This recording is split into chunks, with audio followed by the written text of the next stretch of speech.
Chapter 250. In the bathroom, the sound of running water came, and Su Qianxi couldn't help feeling nervous. Deep breath, exhale, inhale. When Li Xiqing came out, he was only wrapped in a bath towel. This was his habit. He never wiped the water off his body. His slightly curly black hair was still dripping water, and his wheat-colored skin glowed seductively under the warm yellow light of the bedroom. Wow! So handsome! Su Qianxi blushed, holding the bathrobe and rubbing against him. His entire body, inside and out, had been washed clean. She had never taken a shower so seriously.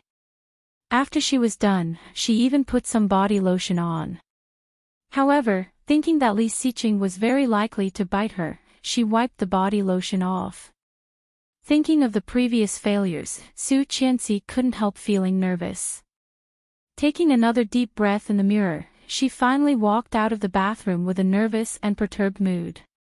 When she came out, the light had been adjusted to a romantic dusk color. The white quilt on the bed was arched up. It was Li Xiqing. Phew. Don't be nervous. Su Qianxi stepped forward, carefully lifted the quilt, and lay down. However, she found that the man had fallen asleep. Oh, Su Qianxi suddenly felt that she had prepared for nothing. In this situation, he actually fell asleep. She reached out and put her arms around his waist. Li Xiqing had put on a silk nightgown. It was thin and stuck to his body, outlining his well-defined muscles. At this moment, his eyes were closed, and his breathing was even. He was sleeping very, very deeply, thinking of how he had just rushed back, with dark circles under his eyes and sunken cheeks, Su Qianxi thought. He was probably exhausted. Su Qianxi stared at his sleeping face, slowly looking down from his eyebrows. His dark eyebrows, closed eyes, and 2 rows of thick black eyelashes, so beautiful.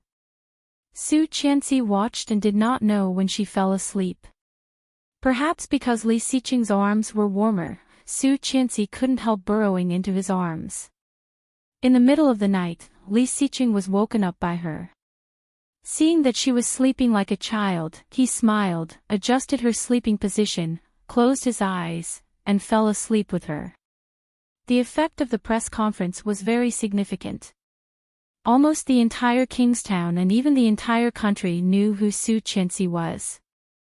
However, Su Qianxi's name had not only spread out, but there were also all kinds of rumors. For example, the relationship between Tang Menjing and Li Xiqing. Another example was the relationship between the Tang and Li families. Another example was the relationship between Su Qianxi and Song Yifan. Rong Anna never liked to read the newspaper at breakfast. However, when she saw the photo and the title of the headline, she couldn't help but be attracted.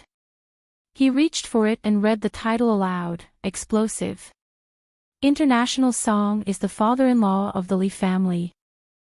The attached photo was a photo of Song Yifan and Su Qianxi at the party. The two were standing a bit apart, and Song Yifan looked at Su Qianxi with obvious tenderness. Footsteps came from upstairs. Rong Anna took a bite of the sandwich and looked at the figure coming this way. Her long hair was combed into an elegant and gentle woman's bun. She wore a close-fitting long cheongsam embroidered with crimson-purple flowers that made her already noble and aloof woman look even more beautiful and breathtaking. Chapter 251. There was no class the next morning, so she did not set the alarm clock. When she woke up, it was already past 9 a.m.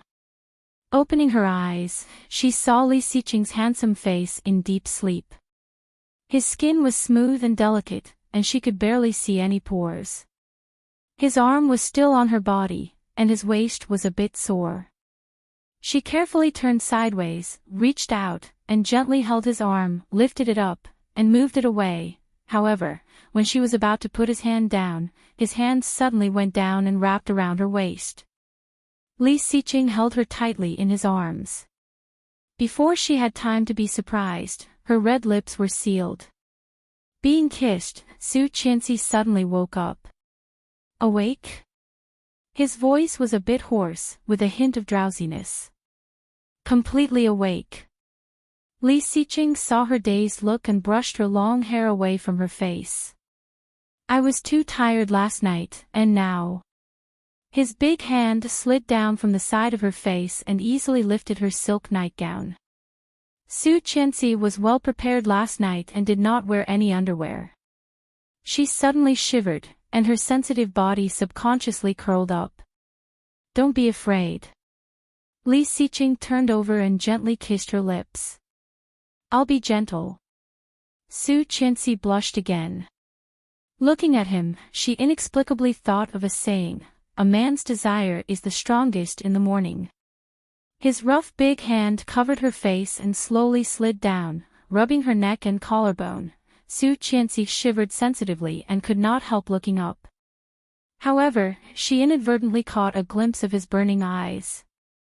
His innate cold eyes were tinged with an obvious fire, like the eyes of a hunting wolf that had seen a little white rabbit, with a hint of mockery and desire.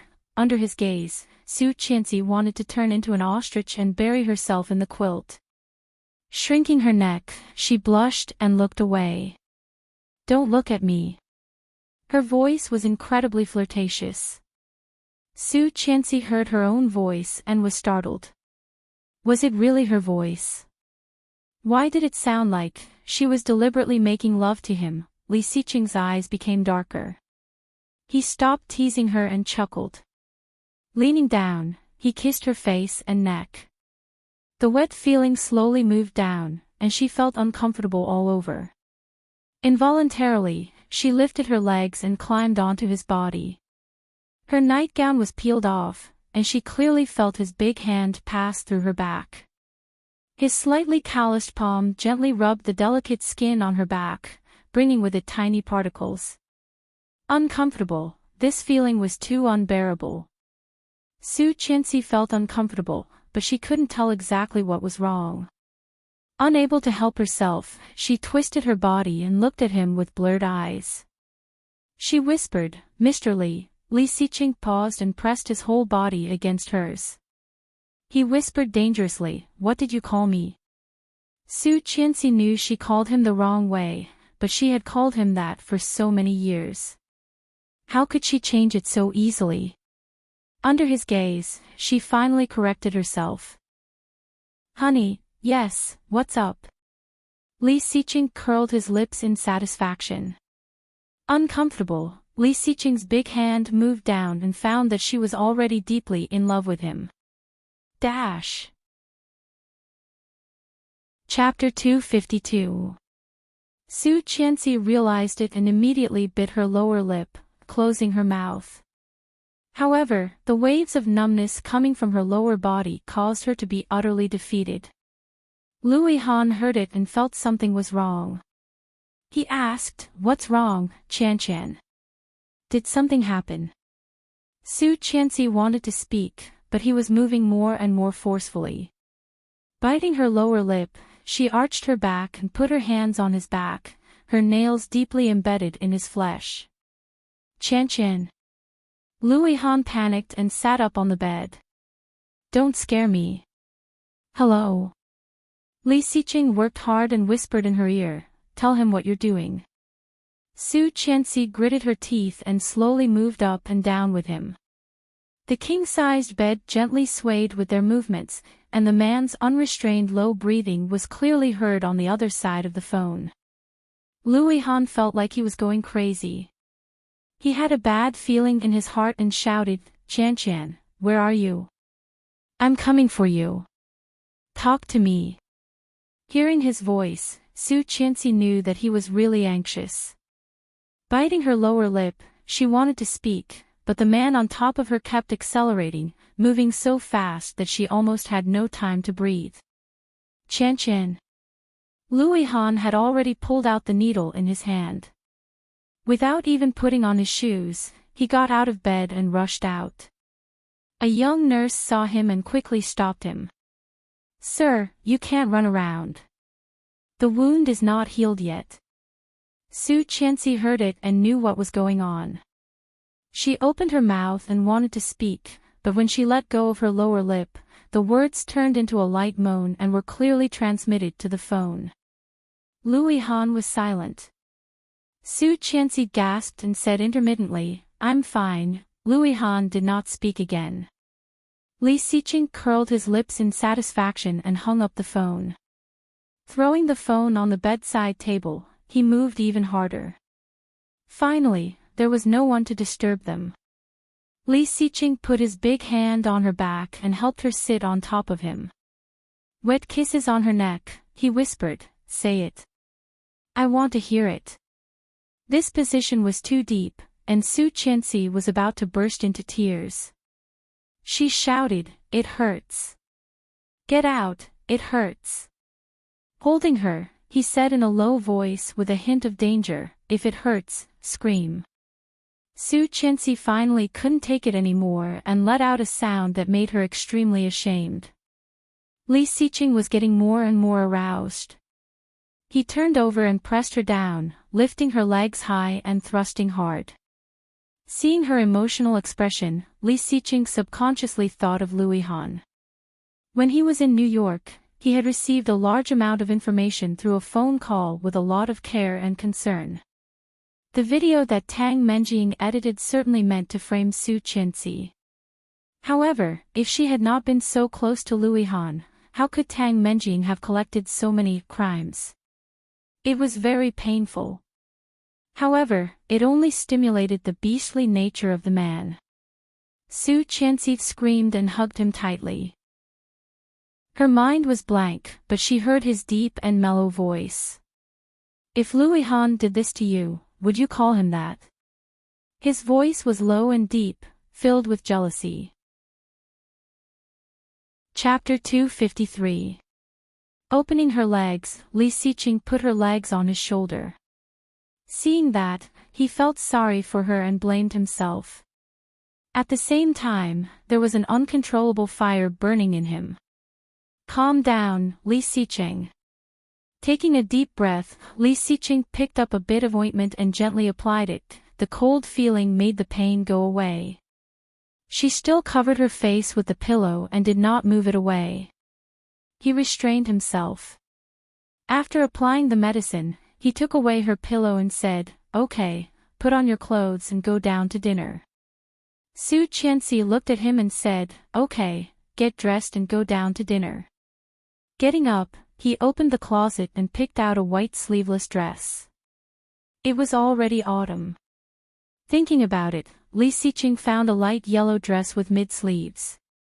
Rummaging through his closet, he found some underwear and turned around. Su Qianxi was speechless. Why did it feel so? Seeing him holding her clothes, "Yeah, I'll do it myself, I'll help you." "No, you go out." "I'll do it myself." Su Qianxi had already pulled the quilt over herself. Blushing, she reached out and took the bra from his hand. He did not care about her and lifted the quilt. As she screamed, he lifted her naked body and let her sit on him. Su Qianxi's body stiffened. Clearly feeling the heat in his body, she did not even dare to move. Li Xiqing moved closer and whispered in her ear, "I'll help you." The hot breath was on her face, and she blushed even more. Even the tips of her ears were flushed. This man was so bad. Su Qianxi found that she was being controlled by him, and there was nothing she could do. But it was so enjoyable. What should she do? Li Xiqing helped her get dressed, but his movements were a bit jerky. Along the way, Su Qianxi did not dare to look at him. Finally, she zipped up and jumped off barefoot, wanting to run away. Li Xiqing could not help but laugh. Looking at her back, he reminded her, "Shoes." "Oh." Su Qianxi put on her shoes and went to the bathroom. Inadvertently, she looked up and found that she was wearing very conservative clothes. The collar was so high that it reached his neck, hiding all the crazy marks inside, not revealing a single trace. The length of the sleeves was also perfect for the current weather. Wiping her hands, Su Qianxi felt sweet. Li Xiqing had accepted her. This man belonged to her. She opened the door and walked out, still unable to suppress the smile on her face. Li Xiqing was also infected by her joy.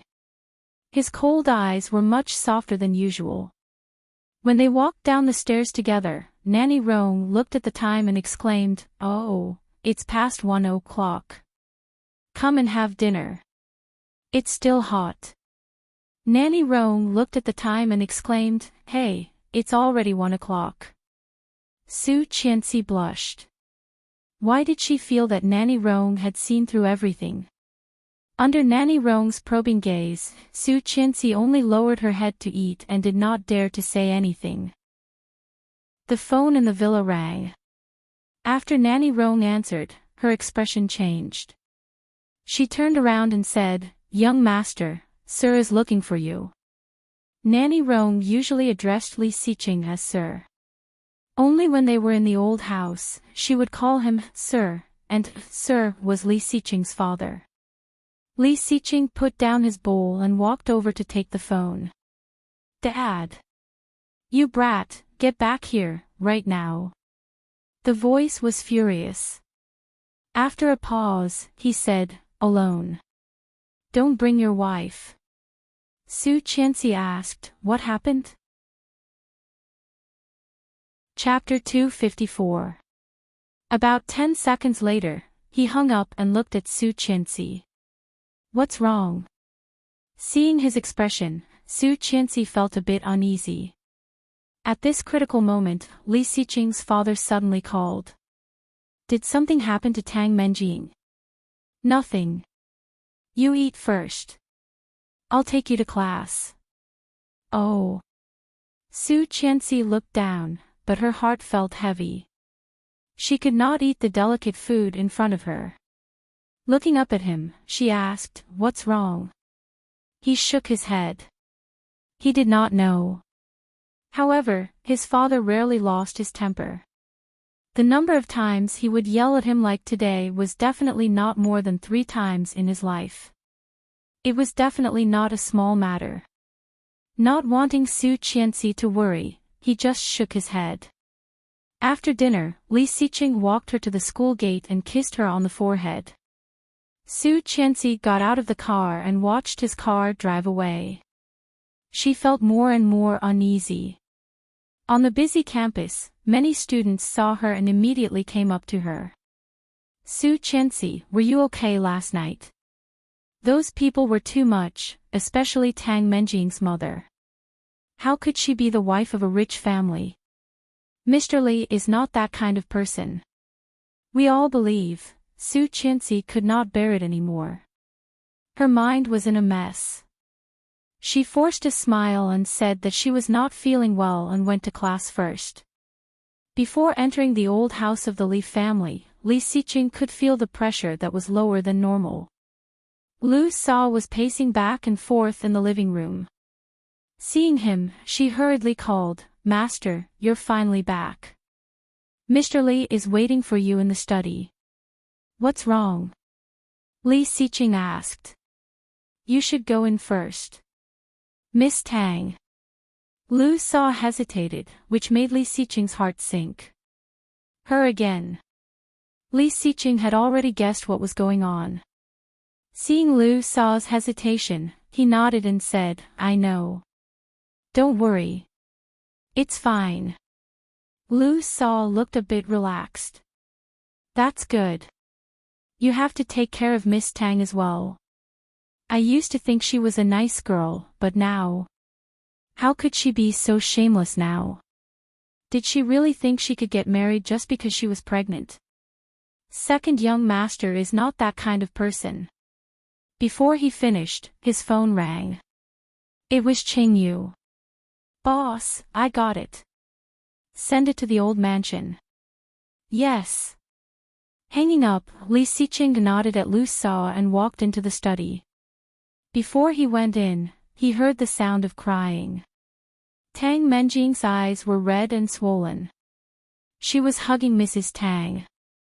Seeing Li Xiqing coming in, she seemed to be scared, shrank back, and said weakly, "Brother Xiqing." Li Xiqing looked at Tang Menjing's belly. Today, she was wearing a tight black dress. Her 3-month-old belly was slightly bulging. Her oval-shaped face had now become a little rounder, and her whole body was rounder than before. Feeling his gaze, Tang Menjing touched her belly and stood behind Mrs. Tang. Mrs. Tang sneered and said in a sarcastic tone, "Here comes the one who abandons me." Chapter 255. Li Xiao was very angry, which could be heard from his voice. In the study, Qin Shuhua was standing not far from Mrs. Tang. Behind Mrs. Tang was Tang Menjing, and next to her was Tang Zhenghao. Except for Tang Mengqing, everyone in the Tang family was there. Li Xiqing already knew what was going on. Looking at his father, there was no fear in his cold eyes. He asked slowly, "Why?" Li Xiao was amused and asked, "Why? You did this yourself. How dare you ask why?" Then, he grabbed 2 pieces of paper from the table and threw them at Li Xiqing's face. However, the paper was too light, and Li Xiqing caught it in his hand. At first glance, he saw the eye-catching title, Lie Detector Test Report. Looking down slowly, Li Xiqing skimmed through the words. His cold eyes narrowed, and a deep thought flashed through his mind. Li Xiao was so angry that his hands were trembling.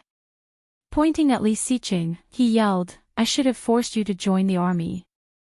Look at your brothers. They didn't do this to me." In Li Xiao's study, there were all kinds of medals of honor hanging. That mighty and domineering military uniform clearly displayed Li Xiao's extraordinary military rank. Not only was he a major general, but even his 2 sons had done him a great job. Li Beixing had become a major at a young age, and his younger son, Li Jinan, was already a captain. Li Xiqing had been a maverick since childhood. When other children were playing with mud and peeing the bed, he began to study the map of the world, determined to be the second Columbus and discover the new world. When other children were learning to sing and dance, he held a bamboo high and yelled to defeat fascism. While other children fell in love at puberty, he was immersed in his studies. He learned everything he should and shouldn't learn in one breath. Later on, he hired several tutors, but none of them could stay. They were all scared away by his terrifying humility. Finally, when Li Xiqing graduated from college, Li Xiao wanted him to be a soldier like himself, to protect the country and do his part for the country. But this kid actually registered a company on his own without saying a word. Moreover, it was already a small-scale company with a sizable income. She had thought that she did not need to worry about Li Xiqing anymore. However, she did not expect that no matter how sensible and decent a man was, he would still make mistakes that all men would make. Li Xiao was so angry that he couldn't even eat. After reading both pages, Li Xiqing looked away and said, "Was the lie detector experiment done in front of you?" Li Xiao trembled with anger and shouted, "Do you still need to do it in front of me? This report already explains everything. So you didn't see it with your own eyes?" Li Xiqing's voice was cold. "Then why do you think she is telling the truth? You bastard!" Mrs. Tang was so angry that she wanted to punch Li Xiqing but was stopped by Tang Menjing. "Mom, don't," Tang Menjing sobbed and hugged Mrs. Tang. "Xiqing." Qin Shuhua went to protect her son and said, "Watch your words. Don't you know whether you did it or not? I also heard what O Ming said and asked your father to apply for a lie detector. It turned out that Menjing was not lying." Chapter 256. Outsiders. Mrs. Tang screamed. "If it were not for Su Qianxi, our Tang Menjing would have become your wife long ago. She would not have to suffer like this." Li Xiqing looked at Mrs. Tang, narrowed his eyes, and said thoughtfully, "It turns out that shamelessness is hereditary. I have learned something new today. Tang Menjing and Mrs. Tang's expressions immediately changed. Tang Zhenghao's face darkened as he roared, Li Xiqing. We are here today to ask for an explanation. Don't change the subject. What a coincidence. I also want an explanation from you. Li Xiqing rolled up the test report in his hand and slowly sneered. Your daughter not only accused me of slander, framed my wife, caused my child to miscarry, and even framed my wife in the street. Now, with her pregnant belly, she insists that it was me who did it and wants to forcibly destroy my relationship with my wife. What explanation do you have for me? Although he had gotten justice one by one, he had not only screwed up Fu Zetian, but also shut down Tang Menjing and the Tang family's companies one by one. He had also made Tang Menjing use all her tricks, but in the end, she reaped what she sowed. However, since they had come to him, there was no reason for him to let them go. Tang Zhenghao did not expect to be accused by Li Xiqing before he could say anything. Hearing Tang Menjing's accusations, he looked at his daughter. Tang Menjing noticed that her father was shaken. She immediately gritted her teeth and sobbed, Li Xiqing, you know very well whether it was you or not. If it were not you, do you think I would have let that person touch me? If it were not your child, do you think I would have kept it? You know, I like you. That's why I did this, brother Xiqing. Then let's do a blood test. Li Xiqing's face was cold, indifferent to her words. He looked at his father and said, let's do a DNA test to prove your son's innocence. No one would be willing to bear such a heavy responsibility for nothing. Li Xiao knew his son's character very well. Although he was not a gentleman, he dared to admit what he had done. If he said he did not, then he did not. However, lie detector. How do you explain that? Tang Zhenghao was furious. A woman is willing to be with you and give birth to your child. You not only denied it, but also humiliated her in such a way. Li Xiqing, you are an animal. Then what's the one who wants to rely on the beast wholeheartedly? Tang Zhenghao was speechless and trembled with anger. After a long while, he cursed, you are an asshole. The facts are in front of you, and you still deny it.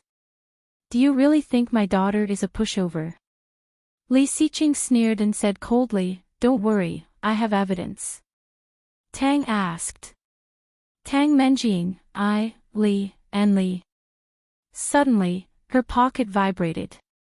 She took out her phone and unlocked it. It was a text message. Oh no, Z is working for Li Xiqing.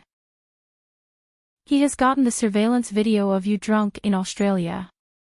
Seeing this, Tang, and Mying, Li, Tang. However, the child in her belly was his. Why should she panic? At that moment, Lu Sa knocked on the door, walked in, and said, Sir, Mr. Li, there is a Miss Ching. She said she is Mr. Li's assistant and is here to deliver something for him. Chapter 257. Qing Yu quickly came in, holding a tablet in her hand. Boss. Qing Yu shouted and then nodded slightly to the people around her who were meeting for the first time. She was inevitably nervous.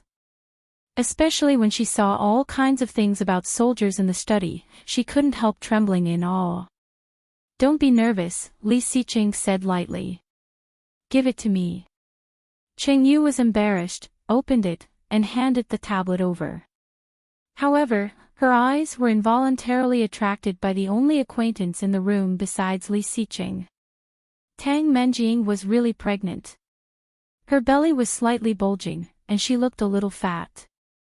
At this moment, her eyes were red and swollen. Looking at her, she seemed to be nervous. Qing Yu slightly raised an eyebrow, and a bit of contempt flashed in her eyes. She knew all the truth.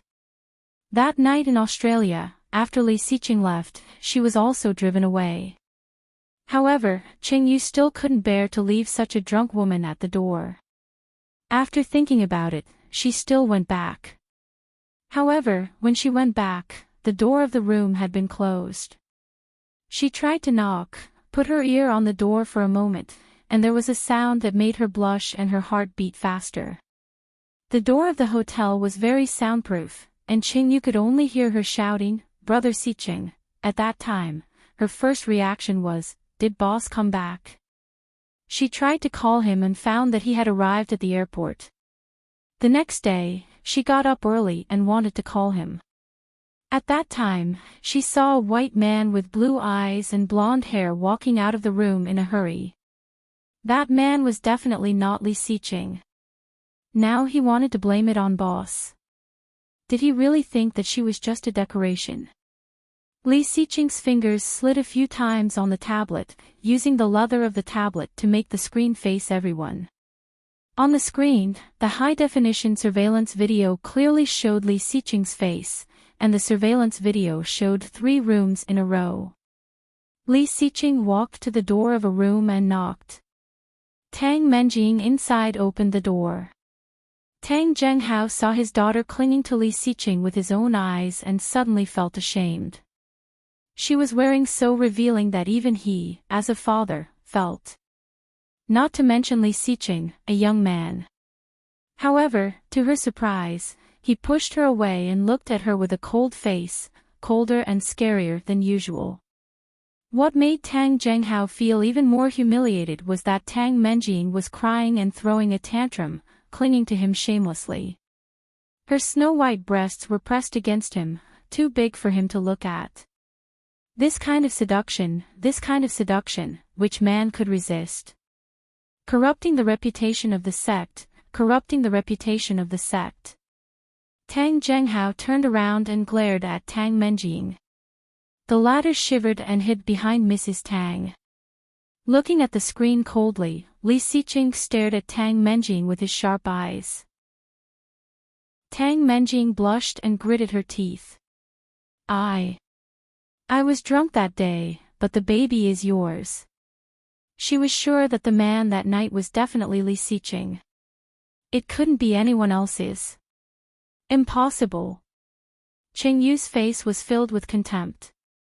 Death was at hand, yet he was still so stubborn.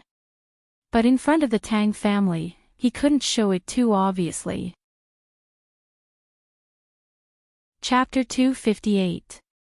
The sudden black screen made both Li Siqing and Qingyu dumbfounded. What happened? Qingyu was a bit dazed, taking the tablet and turning it around.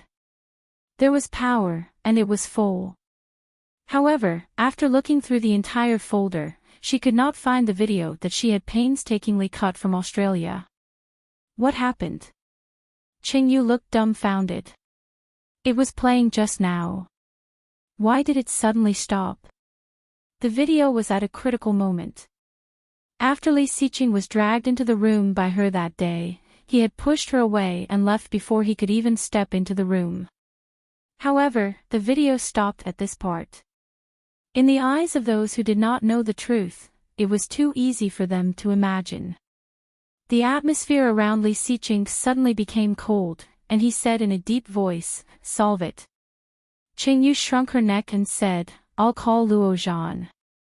Ask. Thinking about it, she said, "I'll pick it up." When she called Luo Zhan, he was sleeping soundly.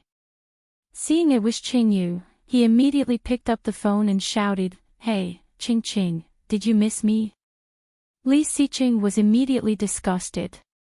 He grunted coldly and said, "Yes, I missed you." Luo Zhan suddenly shivered, sat up, and said, "It's you. Oh, look at my old eyes. I thought it was Assistant Qing."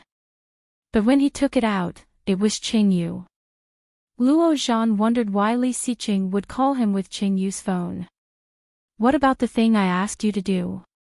"It's done." "Did Assistant Qing give it to you?" "Yes." "Then. That's it. Gone." Luo Zhan was silent, and he had a faint ominous feeling in his heart. What happened? Li Siqing briefly explained, and Luo Zhan immediately turned over and turned on the computer.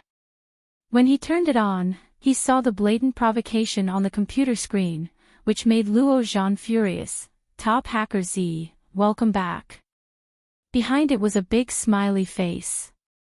Damn. Luo Zhan was furious. I was hacked. Then, she ignored Li Xiqing and started typing on the keyboard. The thief who invaded his computer acted very poorly. It could be seen that he had tried his best to hide his whereabouts, but in Luo Zhan's eyes, there was still nowhere to hide. Luo Zhan easily found the IP of the intrusion. He hacked in and found that this person turned out to be one of the few IPs he had tracked. A gunman hired by Tang Menjing. F***CK. Luo Zhan was furious. It's this guy again. Li Xiqing's face darkened and he asked in a deep voice, where is the video? Video. Luo Zhan's eyes widened, and he immediately clicked into the encrypted folder. It's over. I've been infiltrated. Luo Zhan was too conceited and did not set the firewall high. Instead, he set a small trap in the firewall. He didn't expect that this person would so brazenly hack into his account and destroy his video even if he had to risk the possibility of being discredited. Luo Zhan was going crazy. What should we do? The video is gone. Ha. Li Xiqing chuckled in a low voice, but there was an indescribable gloominess and danger in his laughter. Luo Zhan shivered. He knew that Li Xiqing was really angry. Cleverly, he shouted, I'll go steal another one. Wait for me for 10 minutes. No, 8 minutes, 7 minutes. As he spoke, he put down the phone and climbed over the wall to find the hotel. However, the folder that should have stored the video of that day was empty. Chapter 259. Hearing Luo Zhan's curse, Li Xiqing already knew what was going on. Holding Qingyu's cell phone, the more he held it, the tighter it became. His face was so cold that Qingyu took a step back. It's over, Li Xiqing was really angry this time. Even Qingyu had never seen him so angry. Did Luo Zhan really make a mistake at this moment? Seeing Li Xiqing's expression, Mrs. Tang sneered smugly in her heart. Is this your evidence? I saw with my own eyes that you went into my daughter's room. The video just now happened to be cut off at that place, so the result was self-evident. Li Xiao was disappointed, slammed the table, and roared, Li Xiqing, kneel. Li Xiqing threw the cell phone back to Qingyu. Although his face was gloomy, his tone was indescribably calm. You go back first. Qingyu heard that and hurriedly nodded, running away. Li Xiqing's father was even scarier than Li Xiqing. Sure enough, the boy still needed to be punished. However, would Li Xiqing really kneel? If he did, wouldn't he be admitting that he was innocent? The more Qingyu thought about it, the more she felt it was inappropriate. After thinking about it, she picked up the cell phone and called Su Qianxi. After Qingyu left, Li Xiqing closed the door of the study, turned around, and walked to Li Zhao's desk. Not me. Li Xiqing's eyes were firm, but there was a hint of mockery in them. You are my father. If you ask me to kneel, I dare not refuse, but, then kneel. Mrs. Tang was furious. You little bastard. Bah. Shut up. Tang Zhenghao stopped her, but seeing Li Xiqing like this, he felt indescribably happy. Wasn't the boy very capable? Let his father deal with him. Unexpectedly, Li Xiqing did not kneel. Instead, he stretched out his long fingers and slowly unbuttoned his suit, as elegant as a gentleman about to attend a ceremony. His eyes were cold and deep, and his face was not very good. However, every move of hers was indescribably graceful. Tang Menjing was so excited that she covered her belly with her hand. It was great that she was pregnant with his child, Li Xiqing took off his suit jacket, threw it on the ground, and said, "Come on." Li Xiao was a little stunned, but then he seemed to think of something. He gritted his teeth angrily, stared at Li Xiqing, and roared, "Li Xiqing! I will never admit to something I have not done." Li Xiqing's eyes were full of sarcasm. "You know that, don't you? The descendants of the Li clan could not disobey the orders of their elders. If he disobeyed, he would be punished according to the family rules." Li Xiqing was ready to be punished by the family. Frightened, Qin Shuhua quickly shielded Li Xiqing behind her and said, "Xiqing, Xiqing, let's talk this out. Don't make your father angry. Be a good boy and kneel down to apologize." "I said it's not me, so it's not me." Li Xiqing interrupted Qin Shuhua. "My last name is Li, and their last name is Tang. Why do you believe them instead of me?" "Mom, Dad, I'm very disappointed." Li Xiao was infuriated. He turned around and reached for the military whip behind his desk. Chapter 260. Looking at the military whip, Li Xiqing's eyes darkened. Tang Zhenghao and his wife saw it and were amused. Tang Menjing panicked and shouted, "Uncle Li, don't." Years ago, he refused to follow Li Zhao's order to join the army. He knelt in the ancestral hall for a day and was whipped, but he did not change his mind. Li Xiqing was good at everything, but he was too stubborn. Once he made up his mind, even if you beat him to death, there would only be one result. The Tang family knew it, and so did the Li family. Li Xiao just wanted to scare him and did not really want to beat him. Seeing the obvious disappointment in his eyes, he felt bad. Holding the whip in his hand, Li Xiao deliberately waved it in front of Li Xiqing and said coldly, "Let me ask you again. Did you do it?" That was a military whip, which he had tasted before. It was very scary. One hit from the whip was enough to break his skin. The last time he was beaten, he had to stay in the hospital for half a month. However, he could not die. Looking at him and the whip in his hand, Li Xiqing said frankly, "I did not do it." His voice was very firm. Li Zhao's anger subsided. Swinging the whip, he said coldly, "Then let's do a DNA test." If his son said he did not do it, then he did not do it. A DNA test would make the Tang family give up. Dumbfounded, Mrs. Tang blurted out, "Stop." She had been looking forward to it for so long. Why would he stop? Li Xiao laughed and said, "He is not your son. Why do you care so much?" Mrs. Tang was speechless. She choked and then said weakly, "But your son, yes, DNA test." Qin Shuhua was scared to death. She had been standing behind her son and almost cried. But now that Li Xiao had stopped hitting her, she was still scared. She sobbed and said, "I believe you. Don't make your dad angry. Be good." Li Xiqing reached out and patted Qin Shuhua's back. "It's okay. Don't cry." Feeling very upset, Mrs. Tang said, "Are you just going to let it go? Are you too blind? You saw your son enter my daughter's room with your own eyes. Don't you need to take responsibility? I only saw your daughter seducing my son." Li Xiao shouted coldly. "I will never allow such a woman to marry into the Li family. It's just a child. We don't even know if he belongs to our family. Even if he does, we can afford to raise a child." Qin Shuhua felt that something was off. "Li Xiao, women shouldn't interrupt when men are talking." Li Xiao glared at Qin Shuhua. Tang Zhenghao trembled with anger and bellowed, Good, Li Xiao, Li Xiqing. The evidence is right in front of you, yet you're still acting so shamelessly. I've really witnessed the extent of the Li clan's shamelessness.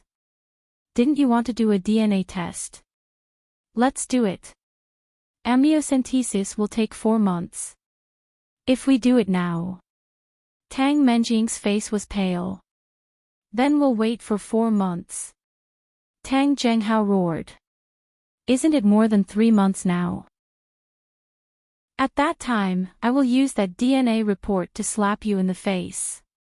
Saying that, Tang Zhenghao walked out with his wife and daughter and ran into Su Qianxi, who was rushing back. Seeing Su Qianxi, the Tang family all looked unfriendly. Chapter 261. Hearing that, Su Qianxi felt as if her heart had been stabbed by a thorn, faintly aching. However, seeing the expressions of Mrs. Tang and Tang Zhenghao, and then looking at Tang Menjing, Su Qianxi had a mocking smile on her face. Looking at her as if she was looking at a fool, she asked in the same voice, "Do you think I will believe you?" Tang Menjing gritted her teeth and was about to say something, but Su Qianxi had already walked into the study. "I am most afraid that you have been framed without knowing it." Li Xiao's voice came out. Su Qianxi paused when she was about to open the door. Li Xiqing was still calm, and his voice came out unhurriedly. He said, "It's impossible." "Humph. That better be the case. But you have to keep an eye on your wife. Tang Menjing is much more cunning than your wife. Don't let your wife know, or it will be hard to clean up." Li Xiao did not have a good impression of the girl from the Tang family. After what happened today, he felt that this woman was not a good person. "Okay," Li Xiqing responded. Qin Shuhua said, "The lie detector is fine. Now we just need to do a DNA test." She took her hand back from the doorknob and slightly tightened, hanging on her side. There was nothing wrong with the lie detector. In other words, the child in Tang Menjing's belly was really Li Xiqing's. "Don't tell her what happened today," Li Xiqing said. "I am afraid she will overthink it." Su Qianxi stood at the door, feeling as if her heart had been stabbed by an awl. What did he mean by he was afraid she would overthink it? Was he afraid she would cry or make a scene? How could he? He had lived through it all in his previous lifetime, and this was just another one. When Li Xiqing walked out of the study, he heard Lu Sao calling for the second young mistress. However, he looked around and did not see Su Qianxi. Lu Sao came out with a fruit plate and asked in surprise, "Where is the second young mistress? Has she been here?" Li Xiqing asked. "Yes. I just saw her in the study." "Didn't you see her?"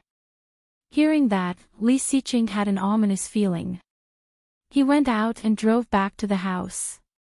Su Qianxi had returned home and was helping Nanny Rong cook. Seeing him return, she smiled and shouted, "You're back. Come wash your hands and get ready for dinner."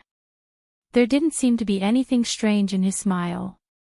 Li Xiqing stepped forward and asked, "Did you just go to the old house?" Su Qianxi asked.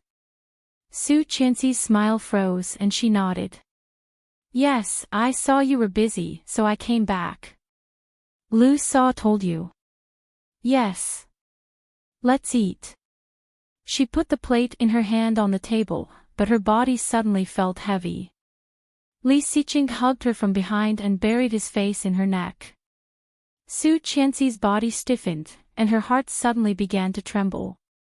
His trembling was frightening and hopeless. Li Xiqing noticed her uneasiness and thought she was nervous and shy. His lips curled into a relaxed smile as he whispered, "What should I do? I haven't seen you for only 1 afternoon, and I miss you already, liar, liar." Su Qianxi could not hold it back, and her tears rolled down. She took his hand away and wiped her tears. She turned around awkwardly and said hurriedly, "I'll go get the dishes." Chapter 262. During dinner, although Su Qianxi and Li Xiqing were face to face, neither of them spoke first. Nanny Rong also clearly felt something was wrong. The atmosphere was not right. Everything was wrong. However, everything was fine before they left the house in the afternoon.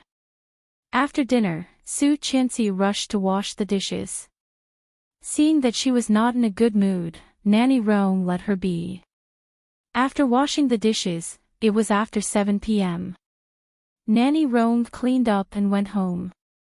Li Xiqing sat on the sofa in the living room, handling the urgent documents that Qing Yu had just sent over. So peaceful. It seemed no different from usual. However, Nanny Rong still felt a bit uneasy. Nanny Rong, you can go home now. Su Qianxi smiled and wiped her hands with a clean cloth. Nanny Rong thought for a moment and whispered to Su Qianxi, when you are unhappy, you can bully a man and be happy. Su Qianxi couldn't help smiling and nodded. After Nanny Rong left, Su Qianxi went upstairs and did not disturb Li Xiqing.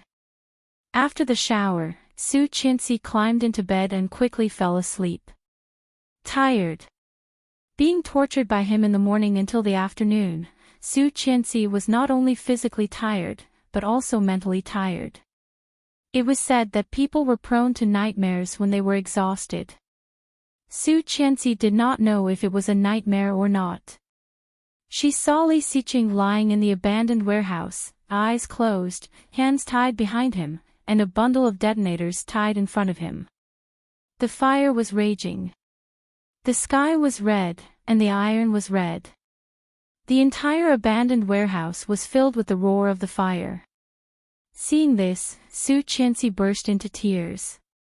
Without hesitation, she rushed in, picked him up, and tried to wake him up. However, Li Xiqing did not seem to be awake at all. She took the detonators off him and used all her strength to drag him out.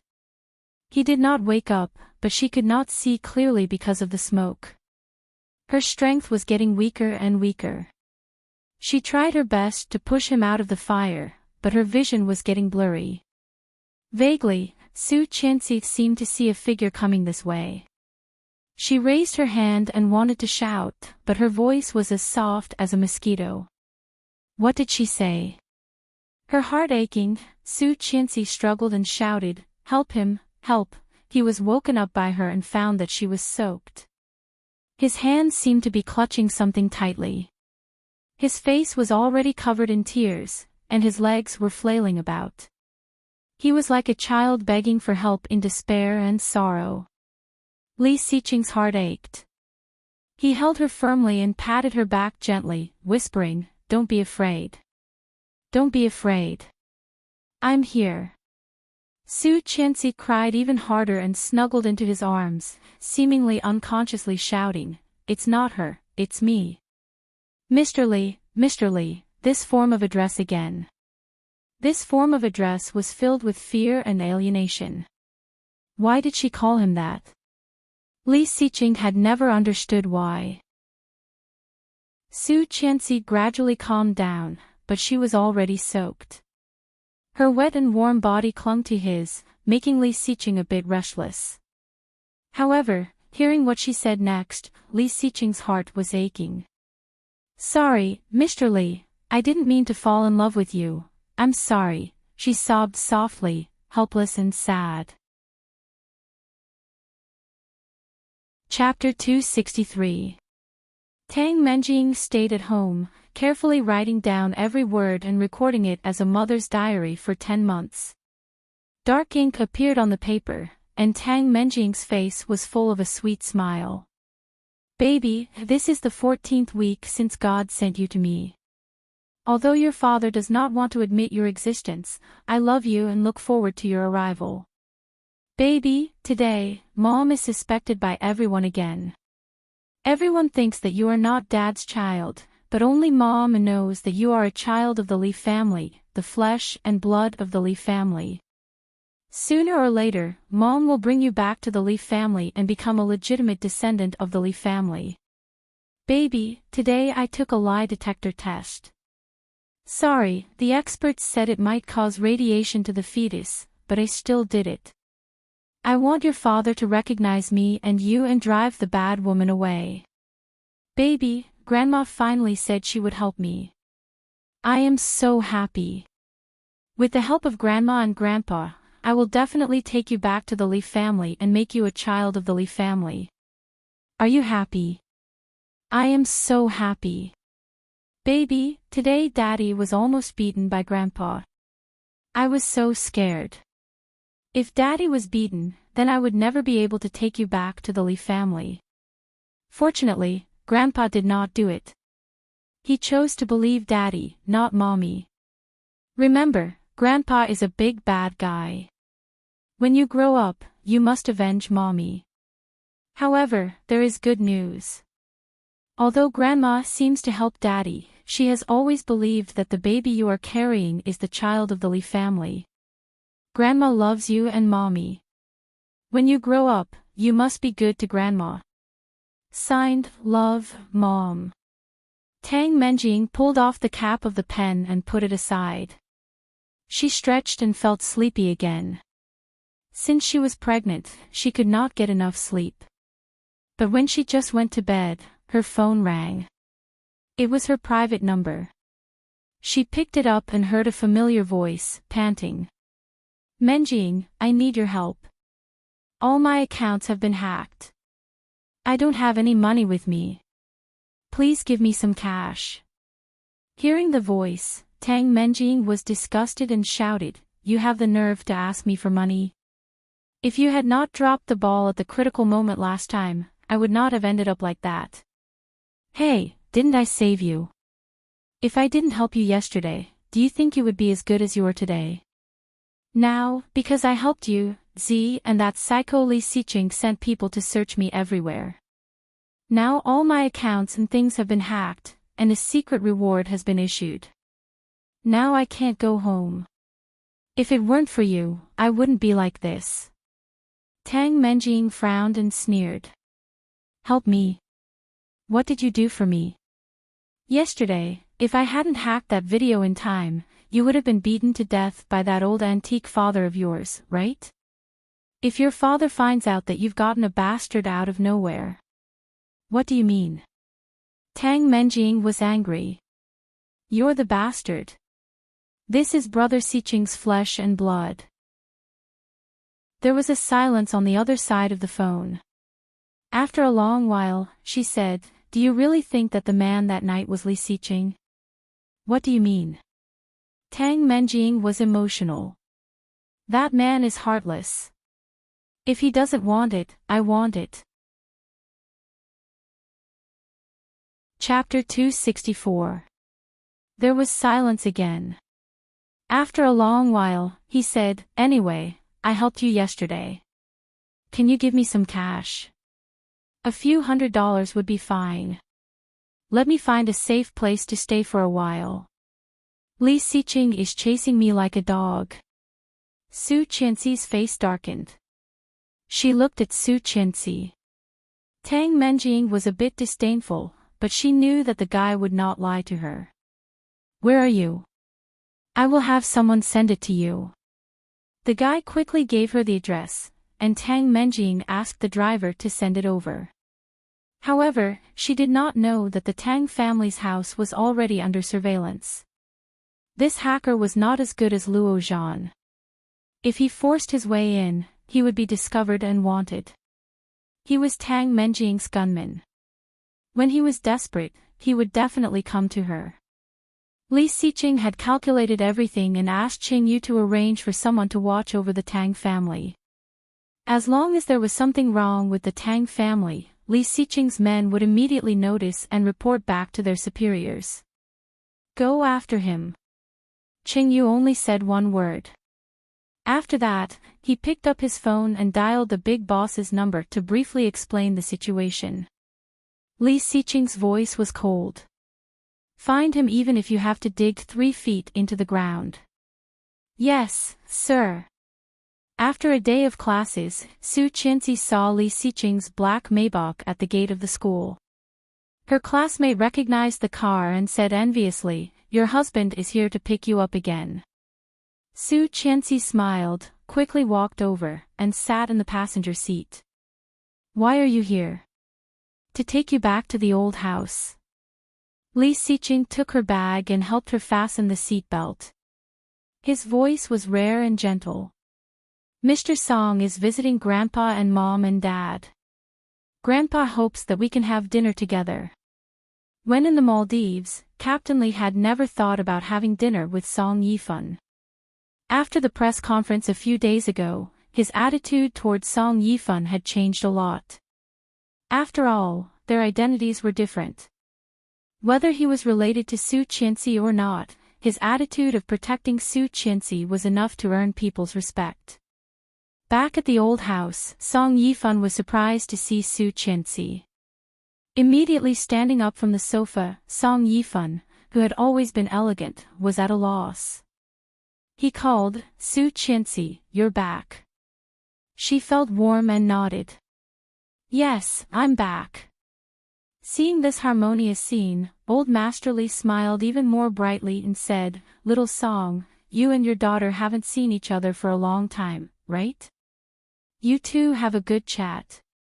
I'm going to lie down first. I'm getting old, and it's uncomfortable to sit for too long."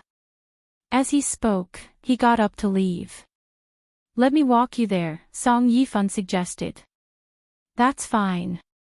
You can have a nice chat with Su Qianxi. I can walk on my own." Captain Lee was a bit annoyed and walked away with his cane. Li Xiqing sat down with Su Qianxi. Song Yifan was obviously a bit nervous. Looking at Su Qianxi, he asked guiltily, "You won't blame me for what I said in front of the media that day, right? The situation was urgent, so I didn't think too much about it. It's okay." His indifferent tone was no different from usual. Song Yifan let out a sigh of relief. However, seeing her, he was still nervous and did not even know where to put his hands. Seeing the fruit on the table, he suddenly had an idea and said, "Are you thirsty? Let me peel an apple for you." Then he picked up the fruit knife on the table and picked up an apple that he had brought as a gift. He was about to peel it.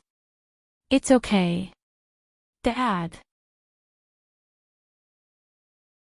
Chapter 265. Seeing Song Yifan's reaction, Su Qianxi swallowed what she was about to say. Feeling embarrassed, Song Yifan blushed and quickly bent down to pick up the fruit knife that had fallen. However, the moment he bent down, his forehead hit the transparent glass of the table, making a clear, dong sound. Su Qianxi was shocked and asked, "Are you okay?" Song Yifan felt even more embarrassed. His face was as red as when he performed on stage for the first time. Shaking her head, Su Qianxi looked at his hand and exclaimed. Song Yifan looked down and saw the red liquid coming out of his hand. It turned out that he had been caught off guard and held the fruit knife the wrong way. His palm felt a little itchy when the knife was facing him, but it didn't hurt much. However, Su Qianxi reached out and took the fruit knife from his hand. She complained, "How could I not be careful?" Su Qianxi sat across from Song Yifan. The coffee table was not big, and Su Qianxi could easily reach his hand. Looking at his palm, Su Qianxi saw that his palm had been dyed red with blood, which looked a bit scary. Li Xiqing was a bit jealous. However, seeing Song Yifan's silly look, he could not help but sympathize with him. "Forget it. Just this once."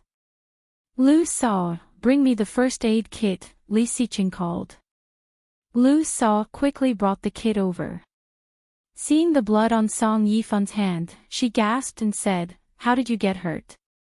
"Wrap it up. I can do it myself." "Thank you." Song Yifan smiled gently. Compared to when he was with Su Qianxi, he was much more indifferent. However, when he looked back and saw Su Qianxi looking for medicine in the first aid kit, he immediately returned to his silly look. Su Qianxi found a band-aid and carefully stuck it on his hand. However, after she did it, she found that Song Yifan's eyes were slightly red. Song Yifan blinked. Seeing her look up, he smiled and said, "Thank you, Su Qianxi." Su Qianxi smiled. "You're welcome." We are father and daughter, aren't we? Hearing that, Song Yifun's slightly red eyes suddenly became even redder, and there was a clear layer of tears in his eyes. But very quickly, he suppressed it. His voice was extremely low, and with a feeling of oppression, he said, "Yes, father and daughter."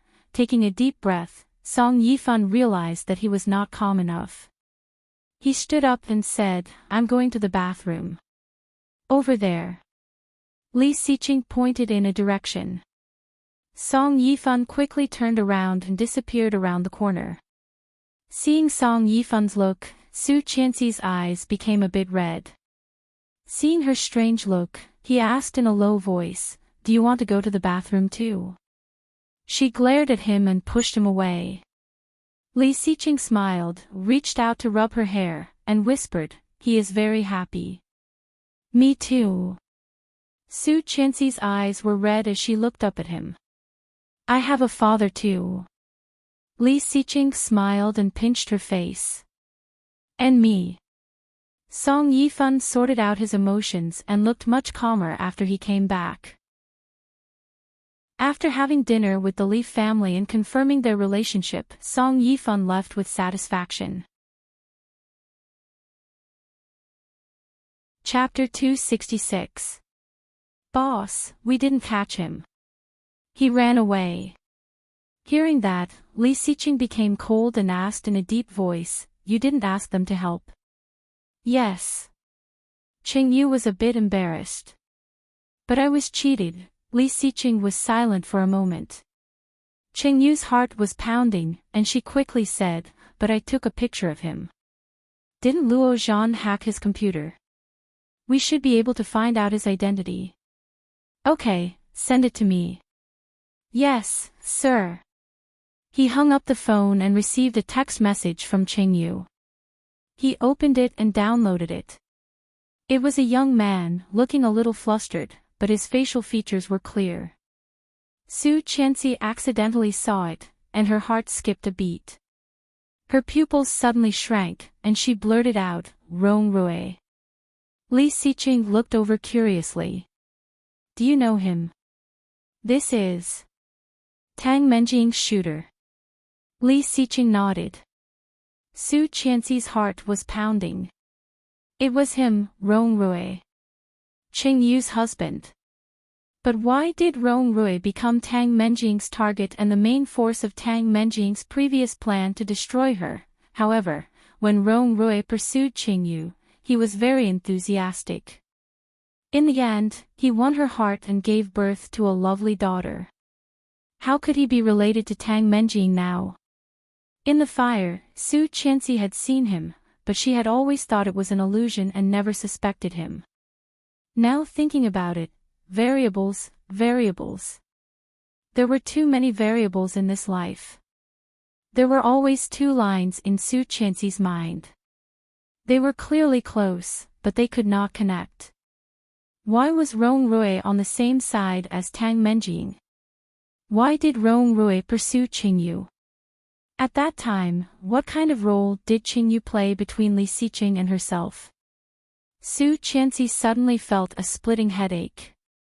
Everything suddenly poured over her like a tide, making it difficult for her to digest for a while. "What's wrong?" Li Xiqing saw her strangeness. Su Qianxi's pupils calmed down. She slowly shook her head and said, "This person is called Rong Rui, from the capital." "How do you know him?" Su Qianxi suddenly did not know how to explain. Looking at Li Xiqing, she said, "When I was dreaming, I dreamed." "You dreamed of it?"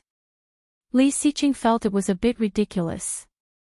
However, thinking of how she sobbed in her dream last night, he swallowed what he wanted to ask and took her in his arms.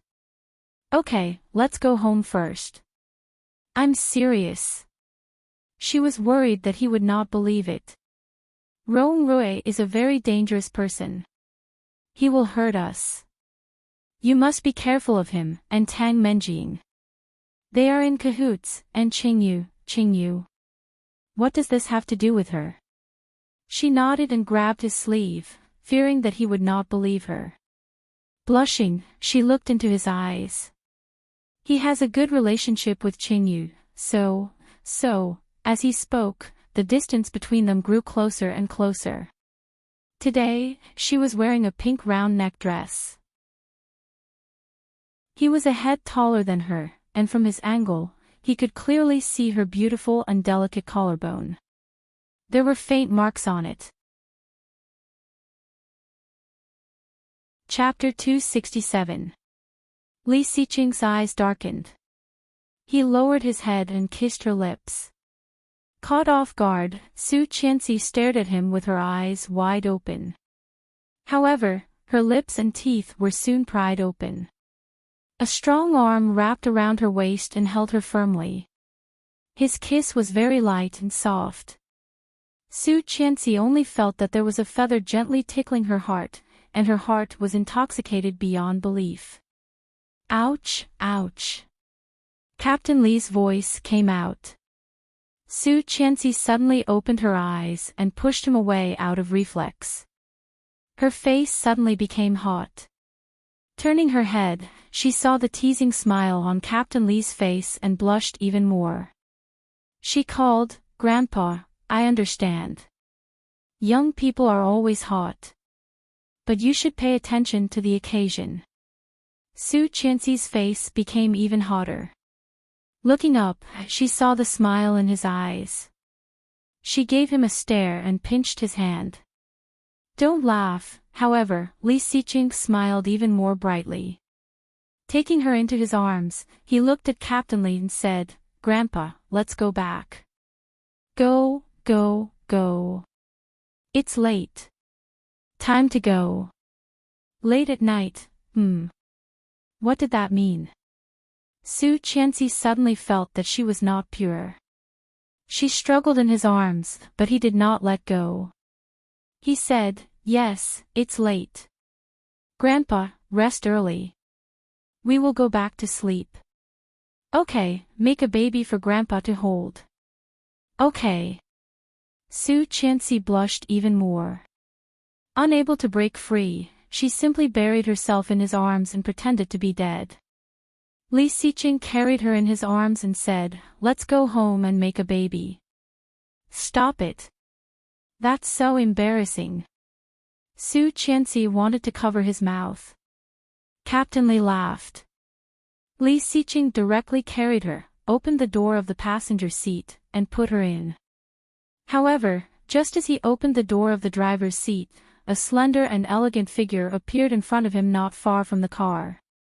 Tang Menjing saw Li Xiqing put Su Qianxi in her seat with her own eyes. She pinched her arms and almost bit her lower lip. Noticing that he had noticed her, the jealousy in her eyes suddenly disappeared. She forced a smile and said, "Brother Xiqing, I have something to tell you." He did not even bother to roll his eyes at her. Sitting in the driver's seat, he drove away. Tang Menjing's face was covered in exhaust. Her fingers dug deep into her arms, and she was even angrier. His phone rang. It was an unknown number. It must be that useless Rong Rui again. Tang Menjing hung up and turned off her phone.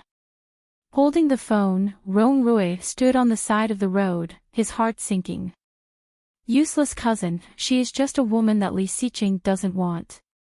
If your family knows that you are working for this woman instead of going back to inherit the family business, they will definitely kill you. An enchanting woman yawned. Her long nails were painted with red nail polish. "Why don't you go back and be a good young master?" "How good would that be?" "Shut up." Rong Rui clenched his phone and threw it on the ground. "Rong Anna, it's none of your business." Rong Anna touched her nose, feeling a bit embarrassed. "Well, it's my fault. Where is Aunt Rong Xian?" "Waiting for you at home, and my father and your parents." Chapter 268. However, Rong Rui soon stopped. Turning his head, he looked at Rong Anna and said, "Lend me your phone. You want to smash it again? Text me." Roang Anna reluctantly threw the phone to him. He quickly entered a string of numbers and wrote, Menjing, I need to go home for a while. I will come back as soon as possible. Don't miss me, Roang Roy. After sending it, he deleted the message and returned it to Roang Anna. Then he got in the car and went back to the Roang family. Roang Anna did not have to look to know who the message was sent to. She sneered and said disdainfully, You must have been kicked in the head by a donkey. When she got home, Nanny Roang had already left work. She entered the password and entered the door. He parked the car and followed. At the door, he hugged her. Feeling his body close to hers, she blushed and rubbed against him. We're still at the door. Be careful. Li Siqing held her in front of him with one hand and pushed her into the door. Closing the door behind him, he whispered in her ear, Who dares to look? Su Qianxi blushed even more and wanted to escape. With a scream, she was already in the air. Her body was lifted, and she only felt dizzy. When she came back to herself, her back had fallen on the soft European-style leather sofa. Su Qianxi thought of the craziness yesterday and felt a little scared. She resisted and pushed him away. She tilted her head and panted, Let's take a shower first. He couldn't help it, but she was so scared. It must be because of yesterday's intemperance that made her uncomfortable. Pulling her up, Li Siqing held back his discomfort and zipped her up before he got up and said, I'm going to take a shower first. Su Qianxi blushed, nodded, and whispered, Be careful of the temperature. It was already autumn, and she would catch a cold if she took a cold shower. Seeing her like this, Li Siqing wanted to press her down and ravage her. However, there was still a long way to go. If he scared her, it would be bad. Just after he went upstairs, Su Qianxi's phone rang. It was from Kingstown First Hospital. Is this Miss Su? Yes. It's like this. A few days ago, your friend, Mr. Lu's wound hasn't healed yet, and he needs continuous anti-inflammatory injections. However, Mr. Lu disregarded the doctor's advice and insisted on leaving the hospital. I hope you can persuade him. It wouldn't be good if the wound got infected. Louis Han was discharged by force. Why? I'm not sure, but he's not in good condition right now. He had a fever when he was discharged. I hope you can bring him back, or the consequences will be unimaginable. All right, I understand. Thank you for your hard work. Thank you. Hanging up the phone, she called Louis Han, but his phone was turned off. He was still running a fever when he was discharged. Was Louis Han a fool? Su Qianxi felt a little angry. This guy was really brainless. His phone was turned off, and he was discharged early. Su Qianxi's heart was in her throat. Her first reaction was to look for him. However, Li Siqing always had an inexplicable hostility toward Louis Han. If he knew that she went to Louis Han, would he think too much? Would he be angry? Thinking of this, Su Qianxi felt a bit annoyed. Chapter 269. When he was discharged, he still had a fever. Was Louis Han an idiot? Su Qianxi felt a bit angry. This guy really had no brains at all. His phone was turned off and he was discharged early. Su Qianxi's heart was suddenly in her throat. Her first reaction was to go to him. However, Li Siqing always had an inexplicable hostility toward Louis Han. If he knew that she went to Louis Han, would he think too much? Would he be angry? Thinking of this, Su Qianxi felt a bit annoyed.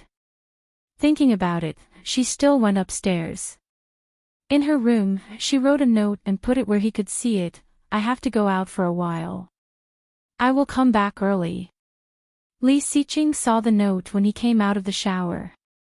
Wiping his hair with a towel, he took his phone and dialed Su Qianxi's number. At this time, Su Qianxi had already gotten a taxi.